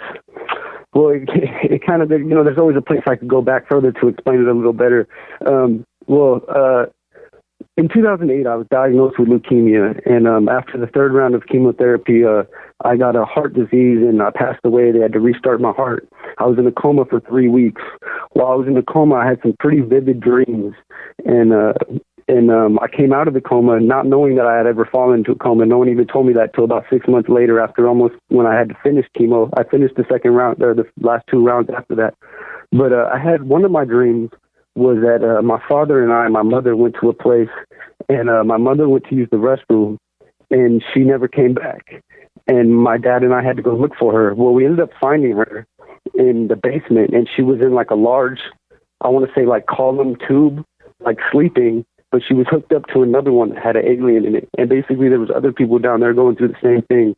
And I had never seen this before. I've never been like a big science fiction fan when I was younger. I never was like really into this type of stuff. I was really more into like politics and global things and more worldly aspects of the conspiracy and what's going on the globe. Right. And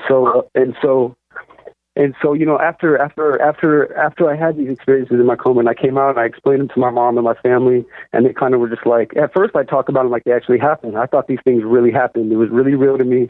And they were like, you know, I don't know what you're talking about. And then later on they explained to me that I was in a coma and kind of just put it to the side for a while, you know, didn't really think too much about it. Well, then last year I started having these experiences where it was kind of, over the past couple of years, I really started experiencing synchronicity a lot, and just kind of mind-blowing experiences where everything was connected all at once. I'd walk through 2 days before my 25th birthday. I was living in Berkeley, and I had an experience where everything started linking up, and the same numbers started coming up all day, and things I was thinking about and reflecting on my life. Now I'm about to turn 25, just started coming up everywhere. What was Braden, what was the number? Well, it was 7.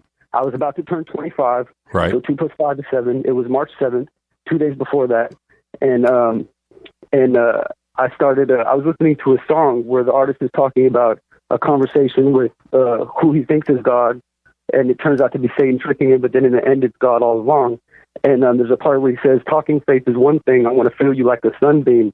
And it's right after he uses the term, a line where he used the word concrete. And at the same exact moment, my foot hit the concrete, and I smiled. And then when he said sunbeam, the cloud behind me moved, and the sun hit my neck at the same exact time. And it was kind of like ding, ding, and that set off a whole line of synchronistic events that went on throughout the whole day. Wow. And I went, like, for instance, I went to the ATM. I looked at the clock. I forget what time it was, but it was like, I want to say it was 2:32. It equaled 7 or whatever when after all this happened, and I initially looked at the clock, and then I went to the ATM after this to pull some money out to go across. I was in Berkeley. I was going to go across the water to San Francisco to just kind of explore and see where this was going to take me.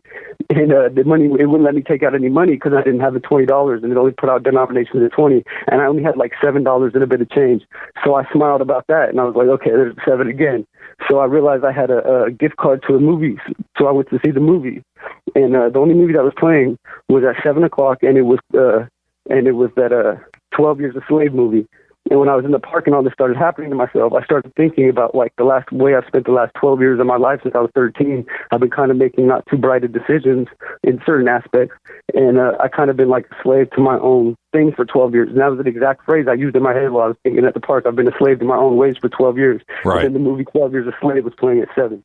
So that was the first really, you know, like synchronistic event where the whole day was like that. I kind of felt like I was walking above myself and just watching these things happen, or like I felt like I was walking in the hand of God, kind of. It was really strange. Right. So, but anyway, so then last year, all these things, these synchronistic events started happening, and I could tell, like certain things would happen. Like for instance, I went to the beach in Laguna Beach, and I was in the water, and there's a rock outside. There's a rock out of the water, and it had a puddle, and there was a feather just floating in the puddle. And as soon as I seen it, for some reason I knew I was supposed to see it. I was like, okay, for some reason I'm supposed to see this, and I need to remember it. And it tied into this whole contact experience that I ended up having in November, and through a movie. Like it's really kind of difficult to explain. I've explained it to a few people because I didn't feel. You know, it was in conversation with people I trusted and stuff, so it was really easy to get it out, and they completely saw what I was talking about, and they're like, "Wow, that's really strange." Right. But But basically, there's a video, and this video is about okay, here, you know what? I'm just going to break it down from the day. November 4th, I went to the library, and I was living with a friend of mine on a street called Green Lane. And I went to the library, and I was leaving the library. I rented 3 DVDs, took them to the house. I didn't pick which one. I mean, I picked them at the library, just a few that I noticed that I recognized, that I knew that I had interest in or that I liked. He picked it. It was V for Vendetta. Okay? He puts in the movie. And this is a friend of mine who I had told that, like, all summer, like, things were happening. I felt like something was going to happen. He was one of the people I told. So he picks the movie, puts it on. It's V for Vendetta. I'm like, all right, cool. Have you ever seen this movie? He says, no. I said, all right, well, you're going to like it. You know how I'm always talking about synchronicity and revolution. I'm big on that, you know. And he's like, yeah. I was like, well, those are kind of the themes of this movie. Well, one of the first scenes, the dude takes Natalie Portman to the roof, and he says, remember this night? She says, what, November 4th? And that night was November 4th. And I'm like, boom, there it is, synchronicity. We're supposed to be watching this. We're supposed to be watching this. You picked this. I didn't plan this. This isn't fucking me. There's a bigger, excuse my language, I'm sorry. Right. There's a director here, you know what I mean? Like, there's something bigger going on. We need to be paying attention. And he says, no, November 5th. Remember the 5th of November. And so we watched the movie, and the night goes on, whatever. The next day, I'm going to the library. As soon as I get outside of the library, a feeling overcomes me. And sometimes I've had this overcome me before, but not all the time. And I tell myself, okay, it just comes over me, and I know I'm where I'm supposed to be, and I kind of just start paying attention really and just trying to live in the moment. Like, something like whispers to me or lets me know, like, you're exactly where you need to be. You need to be paying attention right now. And I had that feeling overcome me. It was November 5th, just like the movie said. And so I go in the library, and there's this video. It's called Synchronicity in Film.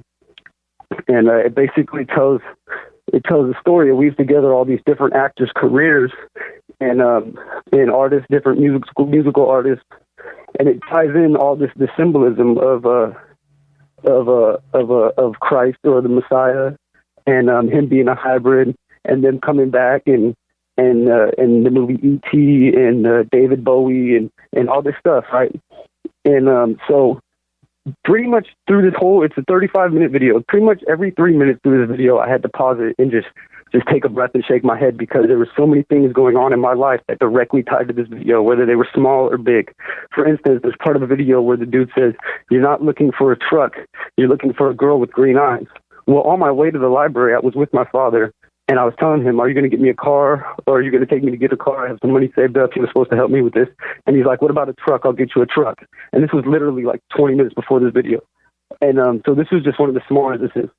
And so there is a bunch of other ties into the video, too. For instance, it ties into the movie Green Street Hooligans with Elijah Wood. And as I mentioned, I had just moved into a house on Green Lane. And there's like literally dozens, okay? Like just dozens of ways that my life tied to this video. And so I felt like I was directly being shown this video. Like it was it was exactly similar, the same feeling as the experience I had on March 5th, 2 years prior. Yeah. 2 years previous. Yeah. I never ignore synchronicities. Continue. Okay. So this video, and so like I said, it ties in David Bowie and DB 42, and Drew Barrymore is 42, DB 42, and the movie E.T. and David Bowie's the song Starman and all this stuff, right? Well, so I had seen the movie The Labyrinth before, but I wasn't really familiar with too much of David Bowie. Never really was a big fan, so I didn't really know what he had wrote about in his songs, but I knew Starman, and I knew The Labyrinth, and I knew that he was in the video, and so all this connected to me, right? And so I knew that whatever this video was explaining, I was supposed to be getting the message in that video. Whatever it is was speaking to me, be it an angel or a higher intelligence or God or whatever it was showing me this video, and it also had to do with a lot with the green heart, the heart chakra. The rainbow bridge, the chakra system, the heart chakra being the green heart, the green chakra, and the rainbow to heaven, basically, or the rainbow, or the chosen. I don't know exactly how to explain it, but basically like the rainbow to heaven, following your heart or following Christ, to let one of the commandments, loving God with all your heart, loving your neighbor as yourself. And just love being the way back, the way back to the Lord, the way back to God, and so this whole thing with the heart tied in. Also, during the summer, one of the things that ended up being tied into the video, that was one of the synchronicity experiences I had. Out of nowhere, a woman came up to me in Starbucks. And I noticed her when she first came in. She was beautiful. But then when she was in line, I noticed she had a ring on. So I kind of averted my attention and stopped paying attention. Before she left, all of a sudden I look up. She's standing right in front of me smiling. And I'm like, wow. She's like, I hope I don't come off as a total weirdo. But since I walked in, I felt that I was drawn to you. God is telling me that how special you are to him and that your name is written across his heart. I couldn't leave without telling you that. And then my friend, out of nowhere, gave me a painting that he does. He does graffiti. And it says, it's a heart. And it says, I promise to never give up. Well, while I was dying in the hospital on chemotherapy, I'd pray and I'd cry by myself. And I'd tell God, I promise I'm not going to give up. That's exactly what I would say. He had no idea that. And he gave me this painting right around the same time this woman told me that. And then this video that was all about the green heart and all this. So I'm tripping, right? I'm like, okay, my mind is blown. I'm wide awake, like just like that time I had 2 years ago before my birthday. I go back outside the library to the same exact spot that I felt I was where I was supposed to be before I go in. And lo and behold, little did I notice before, because it wasn't relevant to me before, there's a green fence surrounding that library of green hearts. Wow. All around the library. And it was right in front of me. I paused and I looked down. I was like, oh my God, there it is. Boom. So I'm wide open, and I'm walking around and boom, walks right by me. A guy on the back of his shirt is a rainbow with a shadow person at the bottom of the rainbow, exactly like in the video. It talks about how the angle of the rainbow is 42 degrees and from the shadow or something like that. 42 degrees is the angle at which the rainbow forms. And Christ said he was the light of the world and the light makes the rainbow. And it just continued like that, and it continued like that. And then, oh man. Yeah. Hey, Braden, we're going to be heading to a break here in about 2 minutes. So what I wanted to ask you was, as you look at all of these synchronicities, and you were asking about, the mothership, and have we been, talking about it on this show, what made you mention that? Oh, well, because that was, there's more. That was just the first of about, maybe three really significant experiences that I basically accepted as a contact experience after the second one. It was all telepathic. Like I didn't actually encounter any type of beings, but it was, they showed me some things in the sky, and they tied it into a movie. I went to see a movie.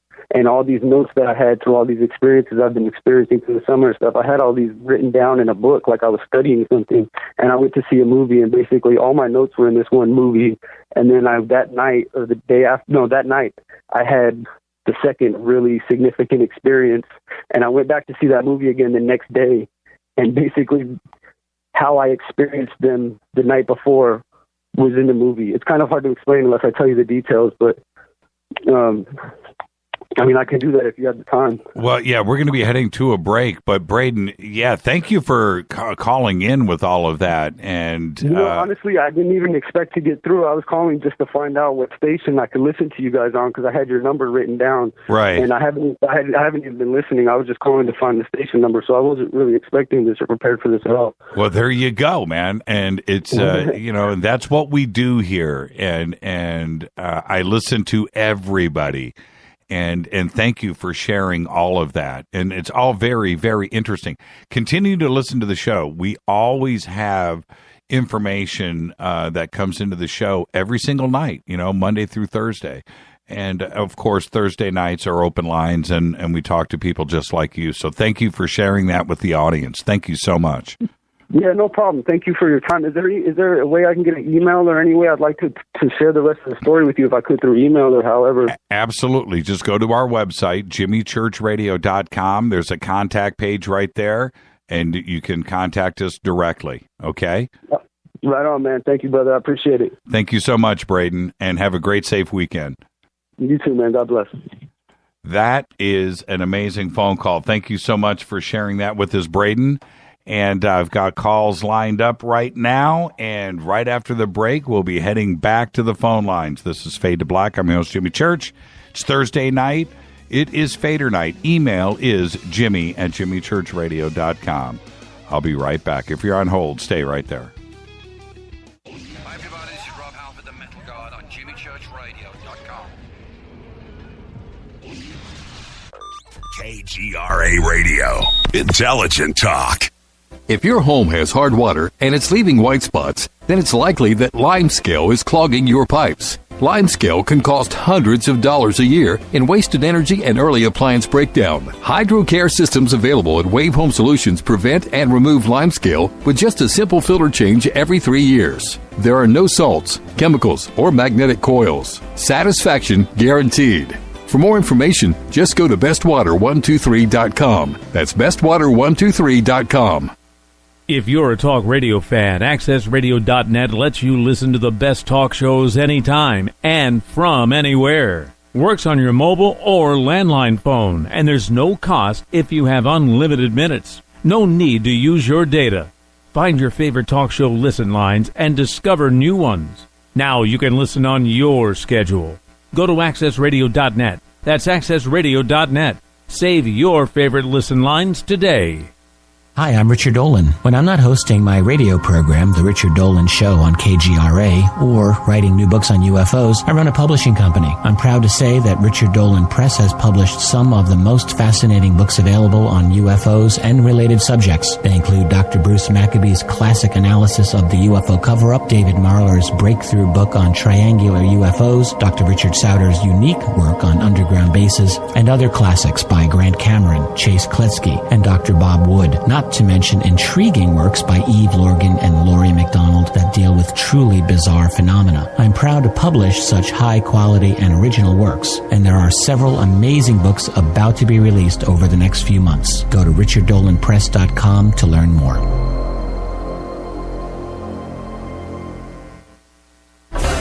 Did you know that when you're on the road with limited data or Wi-Fi available, you can still listen to every minute of Fade to Black by just calling 605-562-4482. No smartphone, app, or internet needed.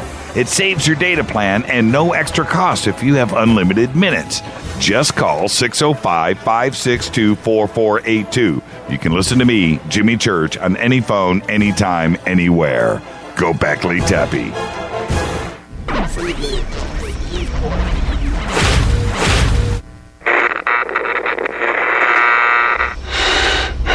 You want to know a secret? I love ponies. I really love ponies. I'm serious. I couldn't stay sane without ponies to brush. Why fade to black? Because you never got that pony, damn it. This is Fade to Black with Jimmy Church on the Game Changer Radio Network and KGRA, the Global Radio Alliance.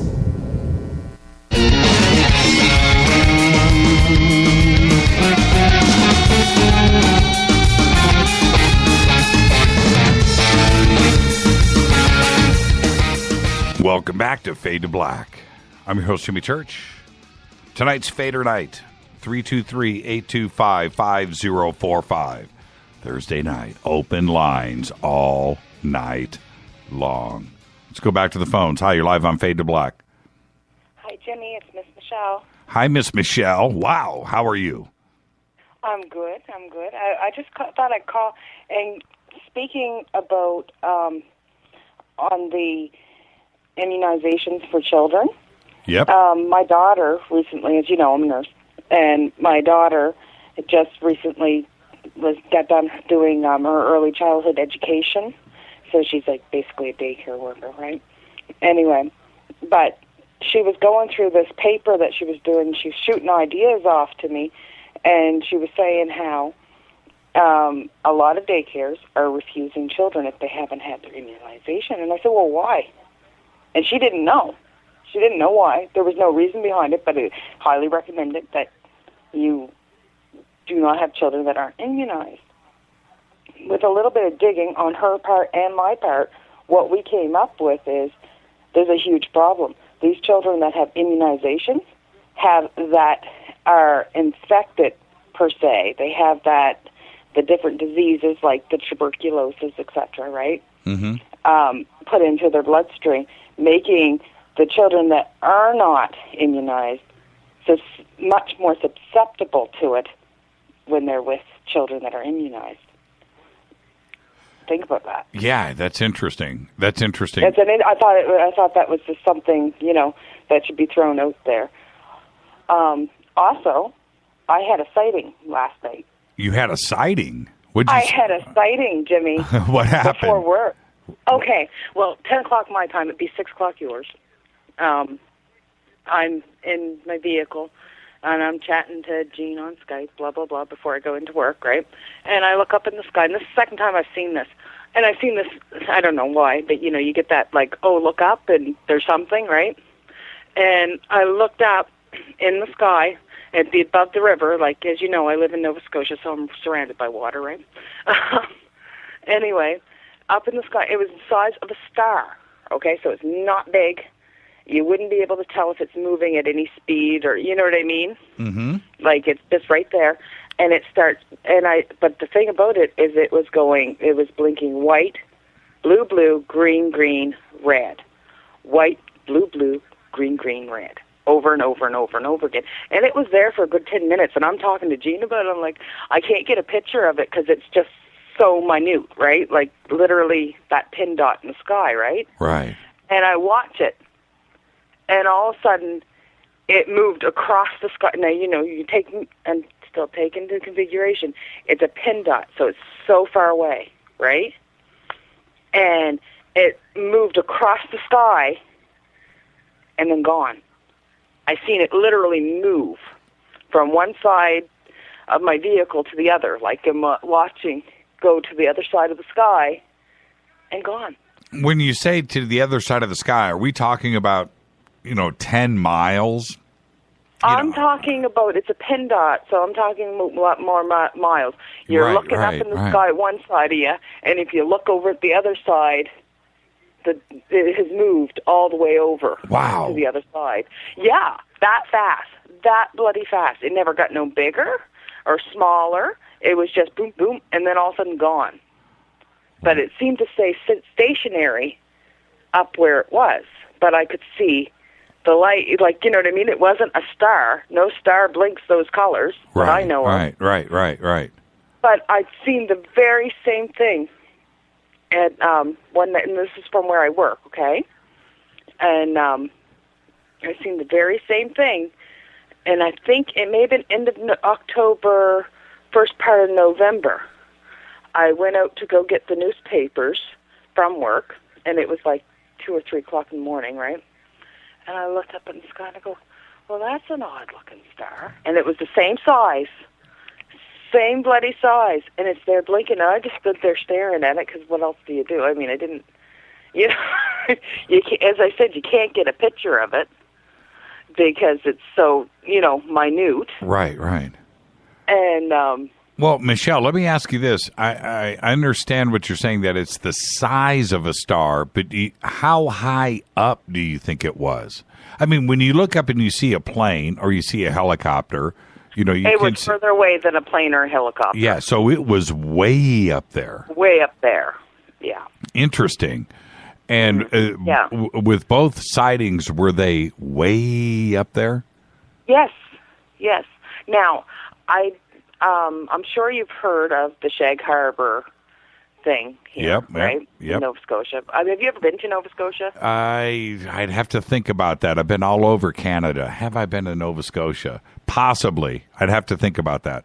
You'd remember it if you were here. It's different. Well, what I mean is, I've been all over Canada. I've driven. No, I know, but I've driven in. If you were to Nova Scotia, it's different. What's the main city in Nova Scotia? Halifax. I believe I've been to Halifax, yes. Okay. So there you go. So that answers that. Okay. So, but along the coastline of Nova Scotia, right, it's a very sparse populated area when you go out there. In city, it's a city, right? Right. But when you go to the coastline, it's very sparsely populated, and especially when you get along where Shag Harbor is. Right. There's not a whole lot of people living in miles and miles and miles, right? Like, there's a lot of land, but nobody's living because it's all government-owned. Right. I had already come up with my theory why Shag Harbor, because you ask somebody around here about Shag Harbor, they know nothing about it, Jimmy. Really? Seriously. I'm not kidding you. I am not kidding you. And I'm like, that's really weird. Why wouldn't you guys, but I do a lot of reading, so maybe I'm just an oddball in the bunch. But I have come up with a theory that I think some of it is, like you're coast to coast, when you go on coast to coast, I very rarely can listen to you. I can't get a signal here for it. Really? I go online and half the time it shuts it down. Really? I'm serious. There's things I can't get. No, because we're cut off from things. When there's riots and stuff in the States, I can't think of where the riot was. The last one last year, this time, there was a big riot. Anyway. St. Louis, probably, or yes, Baltimore. Yes.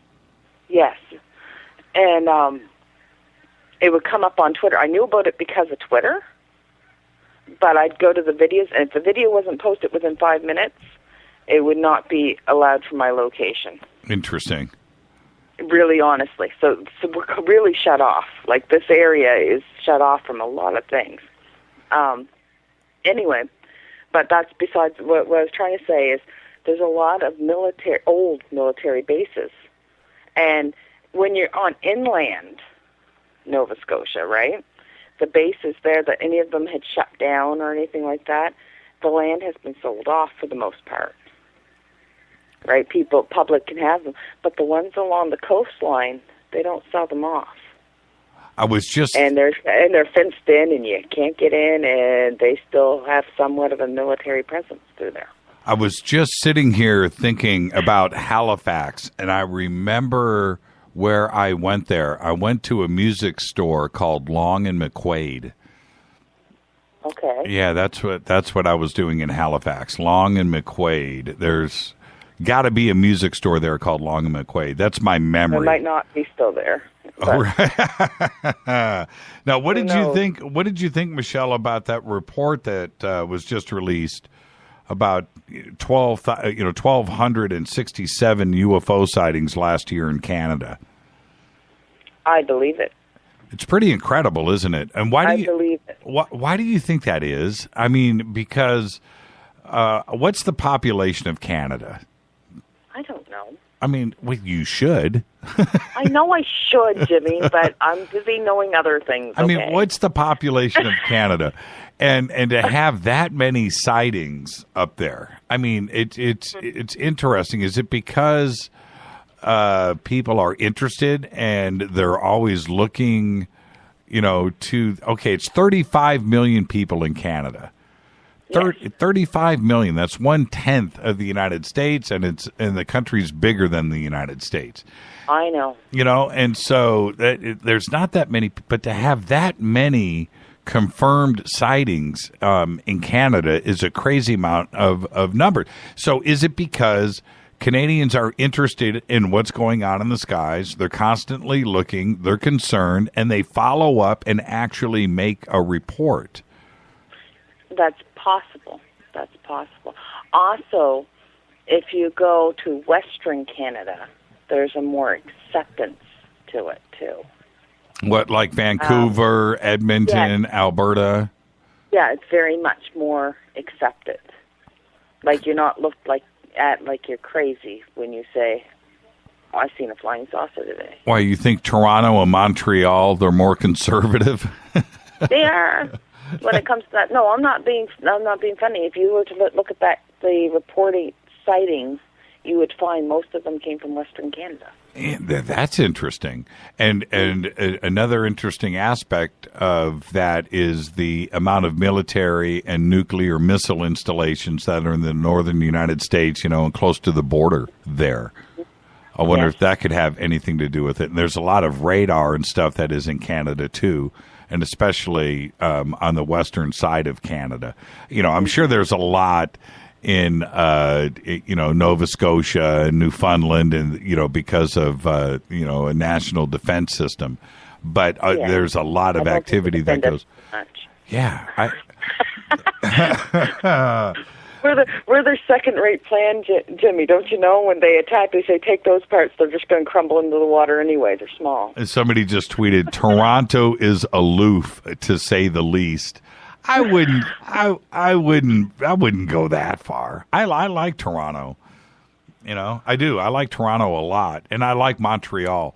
Rita and I, it's funny, Rita and I, just last week, we were talking about Canada. And we were saying, if Trump gets elected, we're moving, to Canada. We're going to become Canadian Well, they're citizens. saying that sends you all to Cape Breton. Now, that's in Nova Scotia. I want to let you know. I don't recommend it, but Cape Breton, yeah, that's where Trump. That's where you're supposed to go. Okay. Right. So we were joking around about that, and we were talking about great cities, and I said, Vancouver is amazing. So we did a bunch of stuff when we were looking at Vancouver and houses for sale and looking at the real, the markets. And I said, there's one thing that's really trippy about Canada. And Vancouver's great, and Edmonton and Alberta and Winnipeg and Regina and Saskatoon and Saskatchewan, all great areas. But the one little jewel that Canada has, well, there's two, but for me, the main one is Montreal. Montreal, it's like going to Europe, but you're not going to Europe. It's a beautiful city with beautiful people, and you walk around and you drive around and you just look, it's like, wow. It's so close to the United States and it's right there, but it is a foreign country, man. It's like you're going to, some, northern city in Europe. I don't even know how to describe it. The architecture in it is so different than the United States. They're off to their own, They have their very own. And it's so different from Toronto. And Toronto is cool. Toronto's unique, and so's Vancouver. Vancouver's a very unique city. And Edmonton, I love Edmonton, but you go to Montreal and you go, well, yep, okay, I'm in a foreign country now. We are outside of the United States. And love Montreal. Montreal is incredible. Quebec City, too, as well, is just like that. Yes. So, all right. Thank you so much, Michelle. Incredible. And the crazy thing about your sighting, I know, if you would have taken out your cell phone and taken a picture, there would have been nothing there. No, and I tried. That's what's just it. I did even tried to zoom, because there just happened to be no other stars in that direction. Right? Yeah. And so I thought, well, maybe, but no, you couldn't even, right? And that's what it would show up and looking like, oh, well, you took a picture of a star. Right. I was going to ask you, Michelle, was this the same time of night, both sightings? No. At this point, as I told you at the beginning of the story, it was 10 o'clock my time. Right. The first sighting. The second sighting would have been, I don't know, Gene might know because I was telling him when it happened. I would say it's around 2 or 3 in the morning. Oh, okay. I got you. You have to remember, I work all nights, So right. I'm up all night long. Michelle, thank you for the phone call, and be safe out there. Thank you so much for calling in. Bye. What's up, Dino? Hey, good evening. First off, Jimmy, I have to, I always like to tell the truth on your program. And about a month ago, I called in about what I thought was a possible sighting on a Bay Area mountain. Oh, yeah. What happened with that? Well, I followed through on it, and the Park Service, when I finally got through to someone, they asked around, and the rangers hadn't heard anything. It was, I think, though, what I thought. There are a couple of hiking trails up there, and someone may have been up there. You're not supposed to be up there after sundown, but may have been there. Like I said, I might have been on a mountain bike, but looking at the trail in the daytime, it's pretty steep to be going at night. It might have just been some hikers, but nowadays, as with all sightings, there are so many bright, brilliant, portable light sources that it can confuse you. I mean, these were almost like a car light. They were like bright, and they went about 2 miles out from where I saw them. But I don't think it was a sighting, so I'm not going to count that as one. There was probably a group of humans up there illegally hiking down the mountain, well after dark. That being said, Stephen Greer, Ole was on this week, and Rappoport, we love his, a lot of the FADERNIGHTs love his reporting. But I'd have to say that Dr. Greer probably, I don't know, maybe, he appears so many places, but he doesn't seem accessible as much. I mean, it's hard to take calls. I know he's a doctor. I know he's smart, and I love to follow what he talks about, but I would like to see, more interaction with him. I thought that, who was the guy with MUFON, your buddy there, on Monday? Steve Murillo. Yeah, Murillo was very accessible, and he's had experience both as a military pilot, but, I like the fact that he became a believer through his research with MUFON, and I thought that was a good way to spread knowledge and speculation on a educated way. And I certainly thought Ole, I'd never heard of him before. I would have liked to talk more about the Kennedy assassination, but they were very interesting guests, and when they're good guests, the time goes too fast, and I wish we could ask more detailed questions. Sometime you and I have to sit together in your studio and interview people. That'll never happen. Come on, we could do good cop, bad cop. We could get a lot out of them. You would. First off, you have to leave San Francisco, and you would never do that. But and I'm just messing with you, Dino. I know you are. But see, the thing is about Murillo, and once you meet him, and because he's one of those guys, if you didn't know who Steve was, right, and you're walking down the street and you see Steve, and you see how he's dressed. I mean, he's tall. He's 6 foot, probably 4. He's a tall guy. He's in shape. He's a black belt in a bunch of dangerous Japanese things that would scare me. And so he's an in shape guy, and he looks professional. He's got that vibe. You look at Steve, and you just go, there's a guy that's successful. There's a guy that's won. He's a winner. And he's got that vibe to him. But forget about the UFO thing. Forget about the Naval Academy and fighter pilot and all of that. He's a guy that carries himself like that. He's got that glow about him. He's the kind of guy that you're like, I need to hang out with him. That's a winner. That's a guy that has won. And he wasn't afraid. Nothing threatened him. When I asked, you could tell me and anybody else who called, he was open and willing to discuss anything. Unlike, some of your people we've had in the past who I ask them something and they get all defensive. And all we're trying to do is get truth out of them. Well, see, but Steve is a very pragmatic guy, and he doesn't run off emotions. And so, and he's got that thing going on about him. So when it comes to business and life and everything else, that's the one side of him. And then you find out that the guy is a Naval Academy graduate. He's a jet pilot. He worked for TRW, worked for satellite systems, and he's got a background and a CV and credibility that goes to him. And he's a guy that has seen things.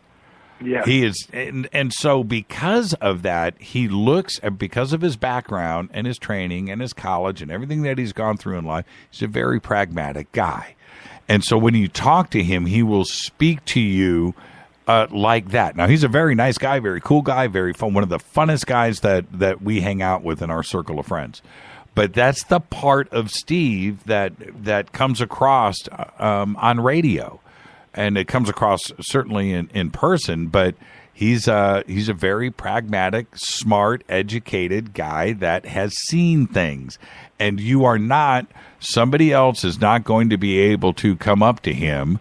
Somebody like, Neil deGrasse Tyson is not going to tell Steve or change Steve's mind about things. No, those are, and that's what's brilliant about Steve Murillo. He is just, oh man, I'll tell you what. And some of the Fadernauts have been able to experience this. But one of the coolest things about Steve is you just sit him down, glass of wine, and start to have a conversation, and then just let him tell you a story. Because that personality of his comes out, and you're like, man, and then you're like, okay, tell me another one. And that's what's great about Steve. He is just one of the most informed guys out there. Now, what was the back to Greer. Greer coming on the show this week was, now, if you remember, I think I asked him 3 questions in 90 minutes. Yeah. Okay, that was it. And the last time he was on, it was the same way. When he was on about a year ago, he didn't let you get a word in edgewise. Oh, really? I don't remember that show as much. But this time around, I think that he's working on stuff, and he really, really, really, really, really wants people to understand what he is working on. And I think that he has had the frustration over the last 10 years or so of being attacked a lot. And I just think that this past show that he presented himself in a fair, positive, balanced light, and that he is working on stuff that he thinks is important. And they are important subjects. Free energy and that side of things, and fighting the oil industry and going up against that's a tough road, and I just think that he wanted to make sure that we understood exactly where he is coming from right now. The ET agenda and disclosure are all still very important subjects to him. That's why I called it Disclosure 2.0 or Read-It. But I thought that Greer did a really good job. And well, I want to give props, to him. And there's probably a handful of people you could count on one hand that I would love to see, debate someone like Bill Nye, Science Guy. That guy drives me nuts. And I think he was on a program years ago trying to make someone look stupid about having seen a UFO, and the guy told him, and I'm sure Greer would tell him in a more polished way, and so would Rich Dolan and a couple other people that we know that have the facts. Hey, I know what I saw, and I know what is real, and I don't care if you're the science guy. These things are happening, and I'm not deluded. So I do give props to him for that. But when I go to see him, Jimmy, at the conference, I'm hoping he's going to allow somebody to give some input to his presentation. We want to know certain things. Well, yeah, I don't know. We'll see. I think I'm introducing him. I don't know if I am, but I think I'm scheduled to introduce him, and maybe we can, have some private time together too as well, and maybe there'll be an opportunity for people to have access to him. I have no clue. I just know that he's giving 2 presentations. I was going to go one step further with that, and it was. Oh, I can't remember. But the other part was Ole Damagard. And Ole, and you're right, Ole does his own thing. In Ole's circles, and he's really well known, but he's a guy that you have to go out there and find. But his message and the way that he does his research and the way that he looks at things is second to none, man. And I thought that he was without fear-mongering, because I don't think that's what he's about at all. In fact, he tries to be the opposite of that. But last night I thought his message was really clear. There is something going on with all of these events, and these events are starting to become too similar. There's too many things that are the same.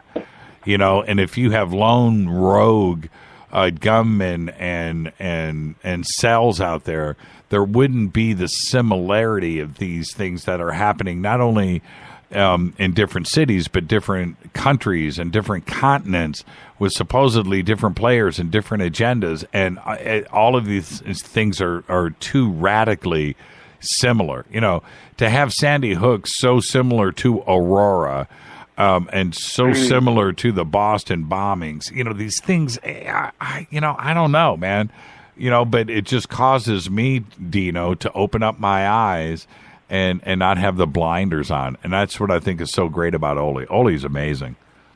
Well, it was an amazing week. I mean, you always try to hit the ballpark out of the ballpark, but I really did enjoy these 3 guests, and I like the themes that you're doing, and I think it's a good idea. I think a lot of the FADERNIGHTs agree that Rappoport, just his little, input, kind of gives us another perspective to roll around and think about.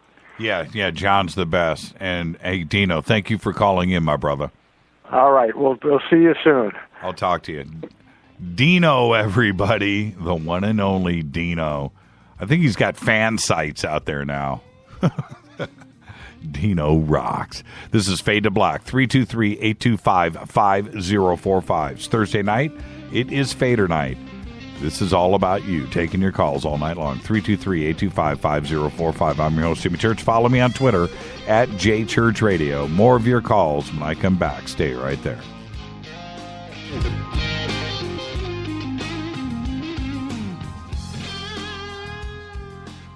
Hey, what up, y'all? It's your girl Vivica Fox here, and you are listening to my boy, Jimmy Church, on JimmyChurchRadio.com. Despite popular opinion, reading a book will not make you smarter. But listening to Jimmy Church will. Angioprim can clean blocked arteries and improve blood flow in all parts of your body. Angioprim is liquid oral chelation. It's not new science. 50 years of research has gone into chelation, and now there's Angioprim. Easy, simple, liquid oral chelation. You take it with juice before breakfast and forget about it. Angioprim works fast, unlike old-fashioned chelation that takes hours. The first thing Angioprim users say is they have more energy, more strength, more endurance. Increased circulation and blood flow will make all your body parts work better. Log on now at angioprim.com to get more information on how you can get started and start feeling better and doing more. Lots more. Talk to a trained Angioprim consultant or go to angioprim.com for help. Call Angioprim toll-free at 877-882-7221. That's Angioprim at 877-882-7221. Get the facts about Angioprim. Begin living the life you want, doing the things you used to do again with Angioprim. What's up, Fadernauts? Studio Dome loves Fade to Black and the F2B audience so much that they have put together the ultimate stereo Bluetooth system. They've done it just for you. Man, check this out. The Studio Dome SBB2 stereo system is here. It's featuring 2 Studio Boombox 2 SBB2 wireless Bluetooth speakers, packed in its own custom hard shell case. This Studio Dome system features the very latest in stereo Bluetooth technology. The 2 full-range boomboxes are in true wireless stereo. You've got to hear this. It's amazing. It's just $129, and use the promo code JCRTWS, and you'll also get free shipping. It's simple. Just go to JimmyChurchRadio.com, click on the Studio Dome banner. Go Beckley Tepe. Erica, Brittany, Gabby, and you're listening to JimmyChurchRadio.com. It's not a lifestyle we chose. We were born this way. KGRARadio.com.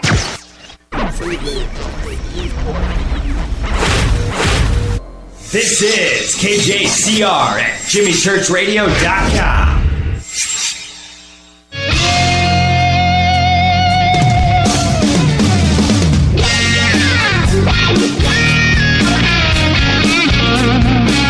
All right, 323-825-5045.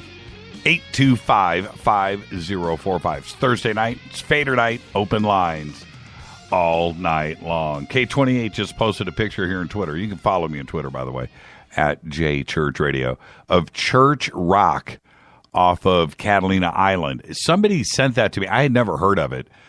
And somebody sent that to me years ago. Dude, Church Rock out in Catalina Island. So, no, I've never been there. I've been to Catalina, but I've never been to Church Rock. And you can find it. It's they call it a rock. It's like a little island itself that sits right off of Catalina. It's called Church Rock. I tried to find out why it's called Church Rock, who named it that. I can't remember now. It's been a few years. But I don't think I'm tied to it. In that it was a relative or somebody, in years past or whatever. That I don't think I could. I thought it'd be really cool if I had an ancestor, that was some explorer that went out and discovered this, and they called it Church Rock. But I don't think I'm connected to it. And I was kind of bummed about that. 323-825-5045.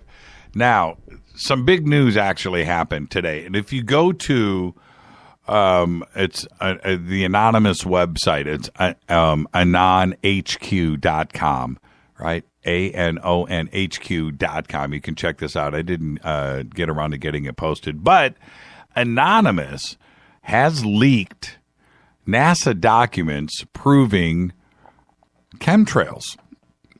Okay? It was released on, this is April 12th, and they leaked information that they claim originate from NASA servers. Now, before I get to this, I'm going to do this. Check this out. Let's see here. I've got it right. Where is it? Right here. Okay. Geez. U.S. federal, state, and local government agencies rank in last place in cybersecurity when compared to and against 17 major private industries, including, I'm talking about the industries and the companies that are involved, right? 17 major private industries, including transportation, retail, and healthcare, according to a report that was released today. Now, okay, hold on. Let me do this. I'm going to line up some phone calls here. Okay. If you're on hold, just stay right there. Cyber security company Security Scorecard said that it tracked 35 major data breaches across the government from April 2015 until April 2016. Of the 600 government entities tracked, who performed the worst? NASA. Yes. The Space Exploration Agency was most vulnerable to email spoofing and malware intrusions, amongst other weaknesses that were listed, by the way. Excuse me. Other low-performing government organizations include the U.S. Department of State and information technology systems used by Connecticut, Pennsylvania, Washington, and Maricopa County, Arizona. Now, refer back to this anonymous leak that they did today. They hacked NASA servers, and that was this was released April 12th, and then this report comes out today from Security Scorecard, ranking NASA last, the weakest of 600 government entities that were tracked over the last year. Now, Anonymous released a paper that contained a detailed account of their hack, as well as analysis of the NASA data that they recovered. In the data, it reveals information about NASA's connection to weather modification research in a log of a DC-8 jetliner, which was conducting a flight in accordance with their, and I'm quoting here, alternative fuel effects on contrails and cruise emissions project. Yes, Anonymous says that the default data leaked last week to Mikhail Talhan of a website that I can't name because it's too long, before making the public releases this past Sunday. Now, I'm looking at the data, and here it is. It is literally a NASA page of data of contrails, and it's in the title of it's all right here, and it's a DC-8 data acquisition and distribution access 2014 alternative fuel effects on contrails and cruise emissions 2014. It's got the ground speed, it's got altitude, what they did. It's incredible. Just go to anonhq.com and you can check out the report for yourself. Hi, you're live on Fade to Black. Hey, Jay. It's Jim from New York. Hey, Jim, what's cracking? Also known as James K. on Spreaker. Okay. But, yeah, I wanted to tell you about a sighting I had about 12 years ago. Okay. What'd you see? It was a different kind that you rarely hear about, or you do sometimes. But, just looking towards the east, I noticed what we would call like an orb, bright white, but it was way bigger than, it was like the size of, like, if you could see Jupiter, but you couldn't tell how far away it was. And I was watching it, and I knew it wasn't a star. And out of my peripheral vision, I'm looking east towards the north. I see another smaller white orb streaking across the sky from, not low, but not high, and it was going towards the east. And I'm watching it, and it's moving fairly quickly. And I'm like, oh man, this is wild. Is it going to meet up with this other one? Well, so I look to my right. Now there's another one toward the south on my right, doing the same thing, streaking towards that same direction. And I'm watching them, and they're keeping pace. And I'm like, I wonder. And I turn around, and now there's one behind me in the west, going over my head, doing the same thing. And they all met up with that larger orb, and then it just shot away. Now, this was in New York? Yeah, this was like 12 years ago. Oh, yeah. What part of the state? I'm in South Central. South Central. Okay, so it wasn't like near this the was PA, near the PA border. Right. So this wasn't out over the ocean when you say facing east. No. I'm 300 and some miles from the ocean. Right. Okay. So what was the altitude? Do you have any idea? You couldn't tell. I mean, like I said, the big one, the little ones looked like, 20 to 50 miles away or whatever. And, right. You could, higher than a plane. I mean, I see them all the time, but never like that, Right. I'll see them and I'm like, oh, every week almost, Well, not in the winter because it's too cold to come out here, but. What do you think it was? Do you think it was a mothership of some kind? It had to be, because when they just all absorbed into the big one, right? And then within 10 seconds, it just went backwards. I mean, I even saw one. I had to laugh about it because I was facing west, and here's a small. This is at night, like around midnight, coming towards me. It's getting wider and brighter and bigger. And now here comes a plane from the south going towards it, like towards the airport.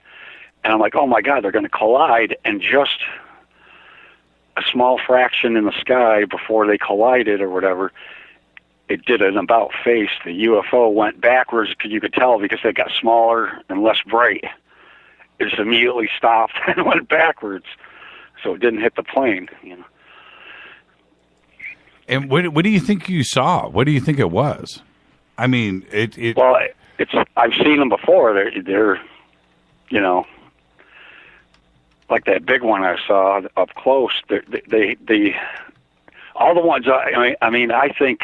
I could be wrong, but I think most of the ones that are metallic looking and have structures and appendages or whatever, are probably human made or whatever. But all the ones I've ever seen were like glowing some colors, and very simplistic. Right. Not many things on it. I so much want to, and I know that we talk about this kind of stuff all the time, but I want to see something in night vision at night, something like this that is up there. I want to see what everybody has reported back to me, including friends that have talked about smaller craft joining a larger craft and then disappearing. I really want to see something like that for my own eyes. And this was across the whole sky. I mean, it was, this thing was in the east, kind of low, and the other things were way on the, opposite side of the sky, and one was behind me. And it took about a minute or so to meet up. So I must have had to traverse hundreds of miles, Right. Well, because it says so much for what these sightings are. In that, look, we don't have, as far as I know, yeah, we don't have in our Air Force, craft that are up in the air that are joined by other craft. We have airplanes that we see it all the time that drop stuff out of the back with parachutes and paratroopers, but that's going in that direction. But you know what I mean? That is deplaning. That's and how these things emanate that much light, candle power, far away. But when you're going in the opposite, where smaller craft are joining up and moving towards and joining to a larger craft, that is something that we're not building, and we've never seen, as far as I know, at least in the public. So that's where things are getting interesting. And I just want to be able to see this for myself so I can speak about it in the first hand. There's so many reported sightings like this, and I'm talking about with close friends of mine that have told me that is what they have seen. I have not seen it, and I have not yet done any night vision. I have not done it. I have been invited year after year to go and do it, and we're going to be doing it for sure. Not only out at Area 51, we were talking about this trip that we're getting ready to go and do, and I'm looking forward to that, but also out at Contact in the Desert this year. I'm definitely going to do the night vision stuff, and I just want to see this stuff for myself. Yeah, unfortunately, I live on foothills of the Appalachian Trail, and I'm up high, and there's not, hardly any lights dim lights on the houses, and yeah, and that's another problem that we have here in Southern California is light pollution. And I can't believe nobody else, you would think, reports. It's happening all over. It's got to be. Right. People have to see these things. They're just burying it in their subconscious. Yeah, you're absolutely right. And, thank you for the phone call, Jim. I just want to say, Jimmy, I unfortunately, the spring is hitting the Northeast now, and I'm probably not going to be able to listen to your show or join it. And with my change of game coming up with my sleeping patterns here in the Northeast, I'm 3 hours ahead of you, and staying up late and all that. But it's going to be limited when I can stay up late and listen to you. And I really enjoyed listening and joining in chat since the summer. Yeah, we'll miss you too, but that's what the podcast is for, and YouTube. And but I have a new telescope. When I'm a medium-sized one, I'm going to really try to get some sightings, or if they're daytime, or I don't have an expensive camera, so it's going to be hard to get a video or a picture, but I'll be doing that, definitely. Yeah, that's the next move. I can promise everybody here, by the end of the summer this year, I am going to have the badass telescope with a video and camera hookup on it, and I'm going for it. I'm going in. I'm going to go in hard.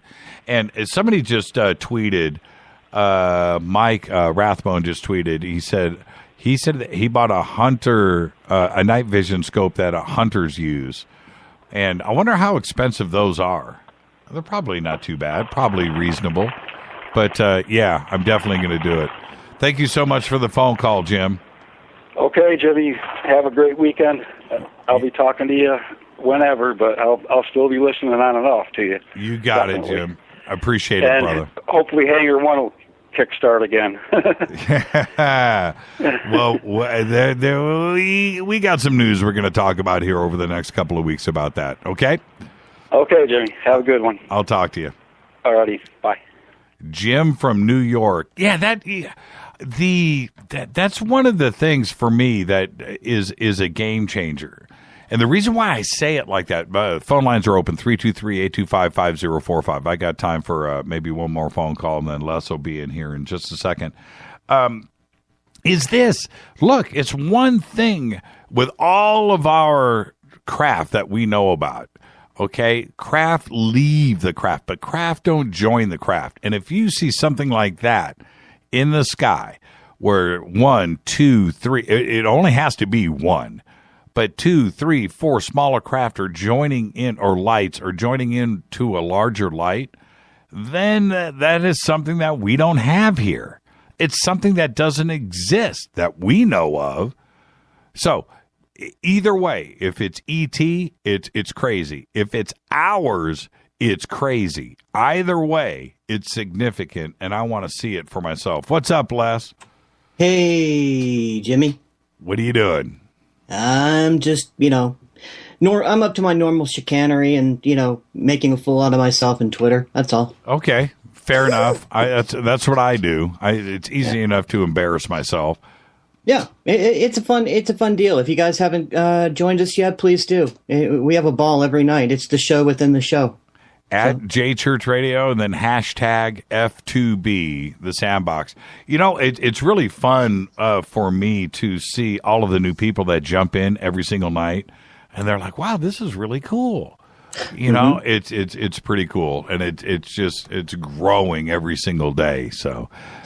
Well, yeah, we generally say hello and welcome, new tweeters, at least 2 or 3 a night. So think about that. And there's always some that I miss. And, I'm not perfect. I don't see every single person in the sandbox that shows up. So, yeah, it's getting crazier too. I mean, we're getting a lot of people over from Coast as well. Yeah. So it's all good, man. The more people, the merrier, really.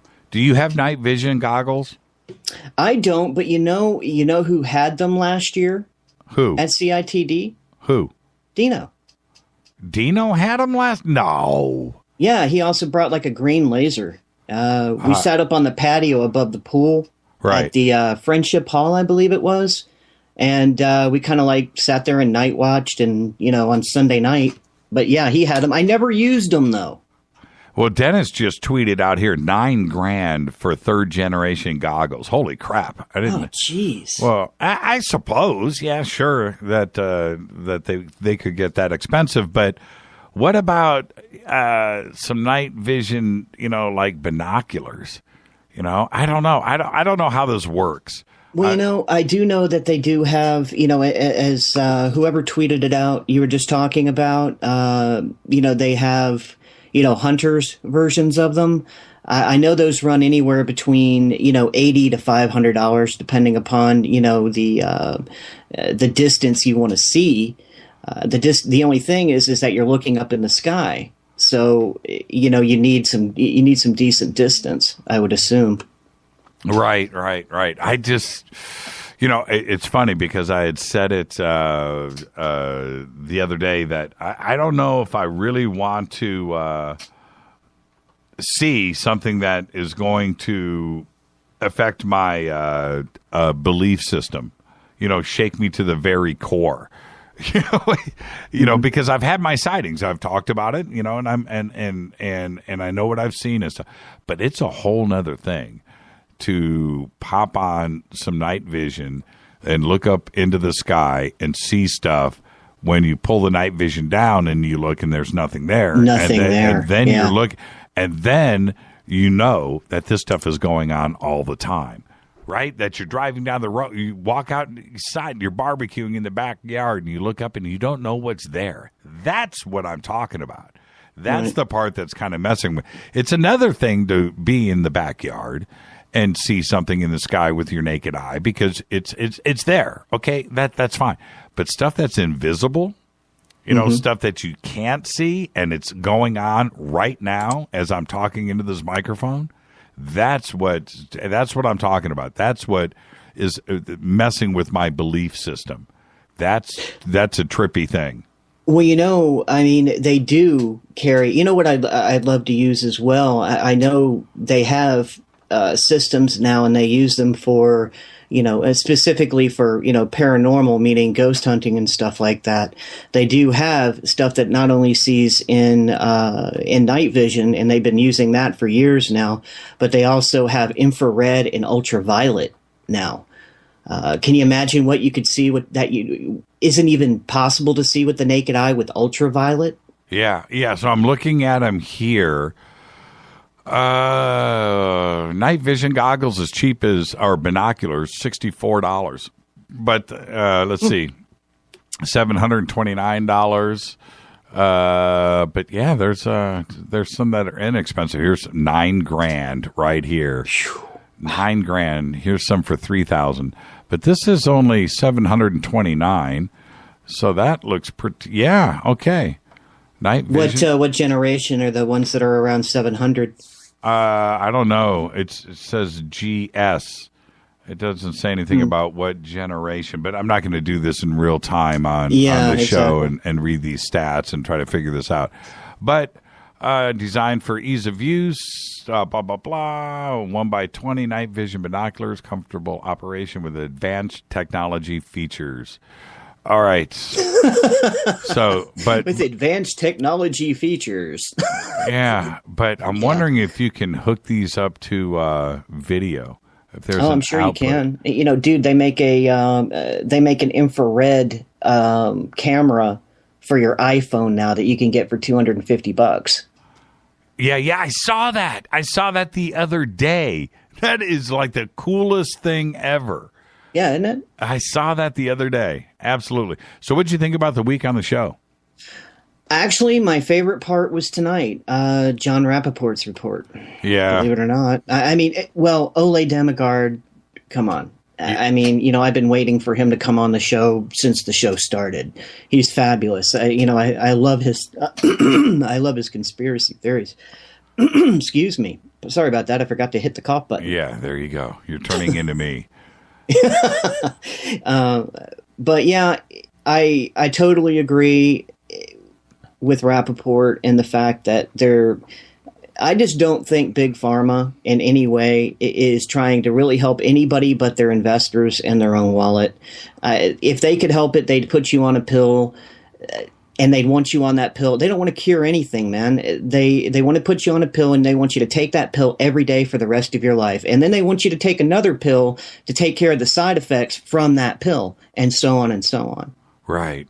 Yeah, Big Pharma, man. That's a nasty, gnarly, competitive industry, and how much of it is directly tied to wanting to make us healthy? I'm going to say there's probably 1% of the people that are involved in Big Pharma are really concerned.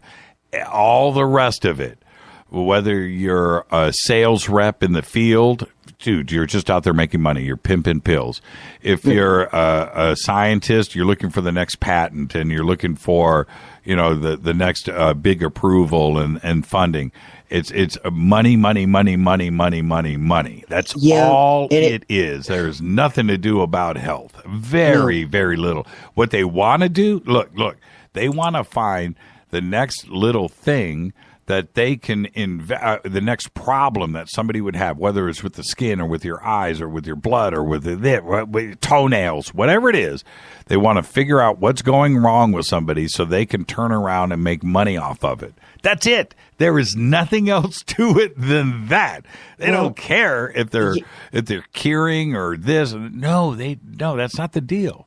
The deal is they want to make money, and that's it. Hey, Les, we're out of time. Yes. Take us out of here.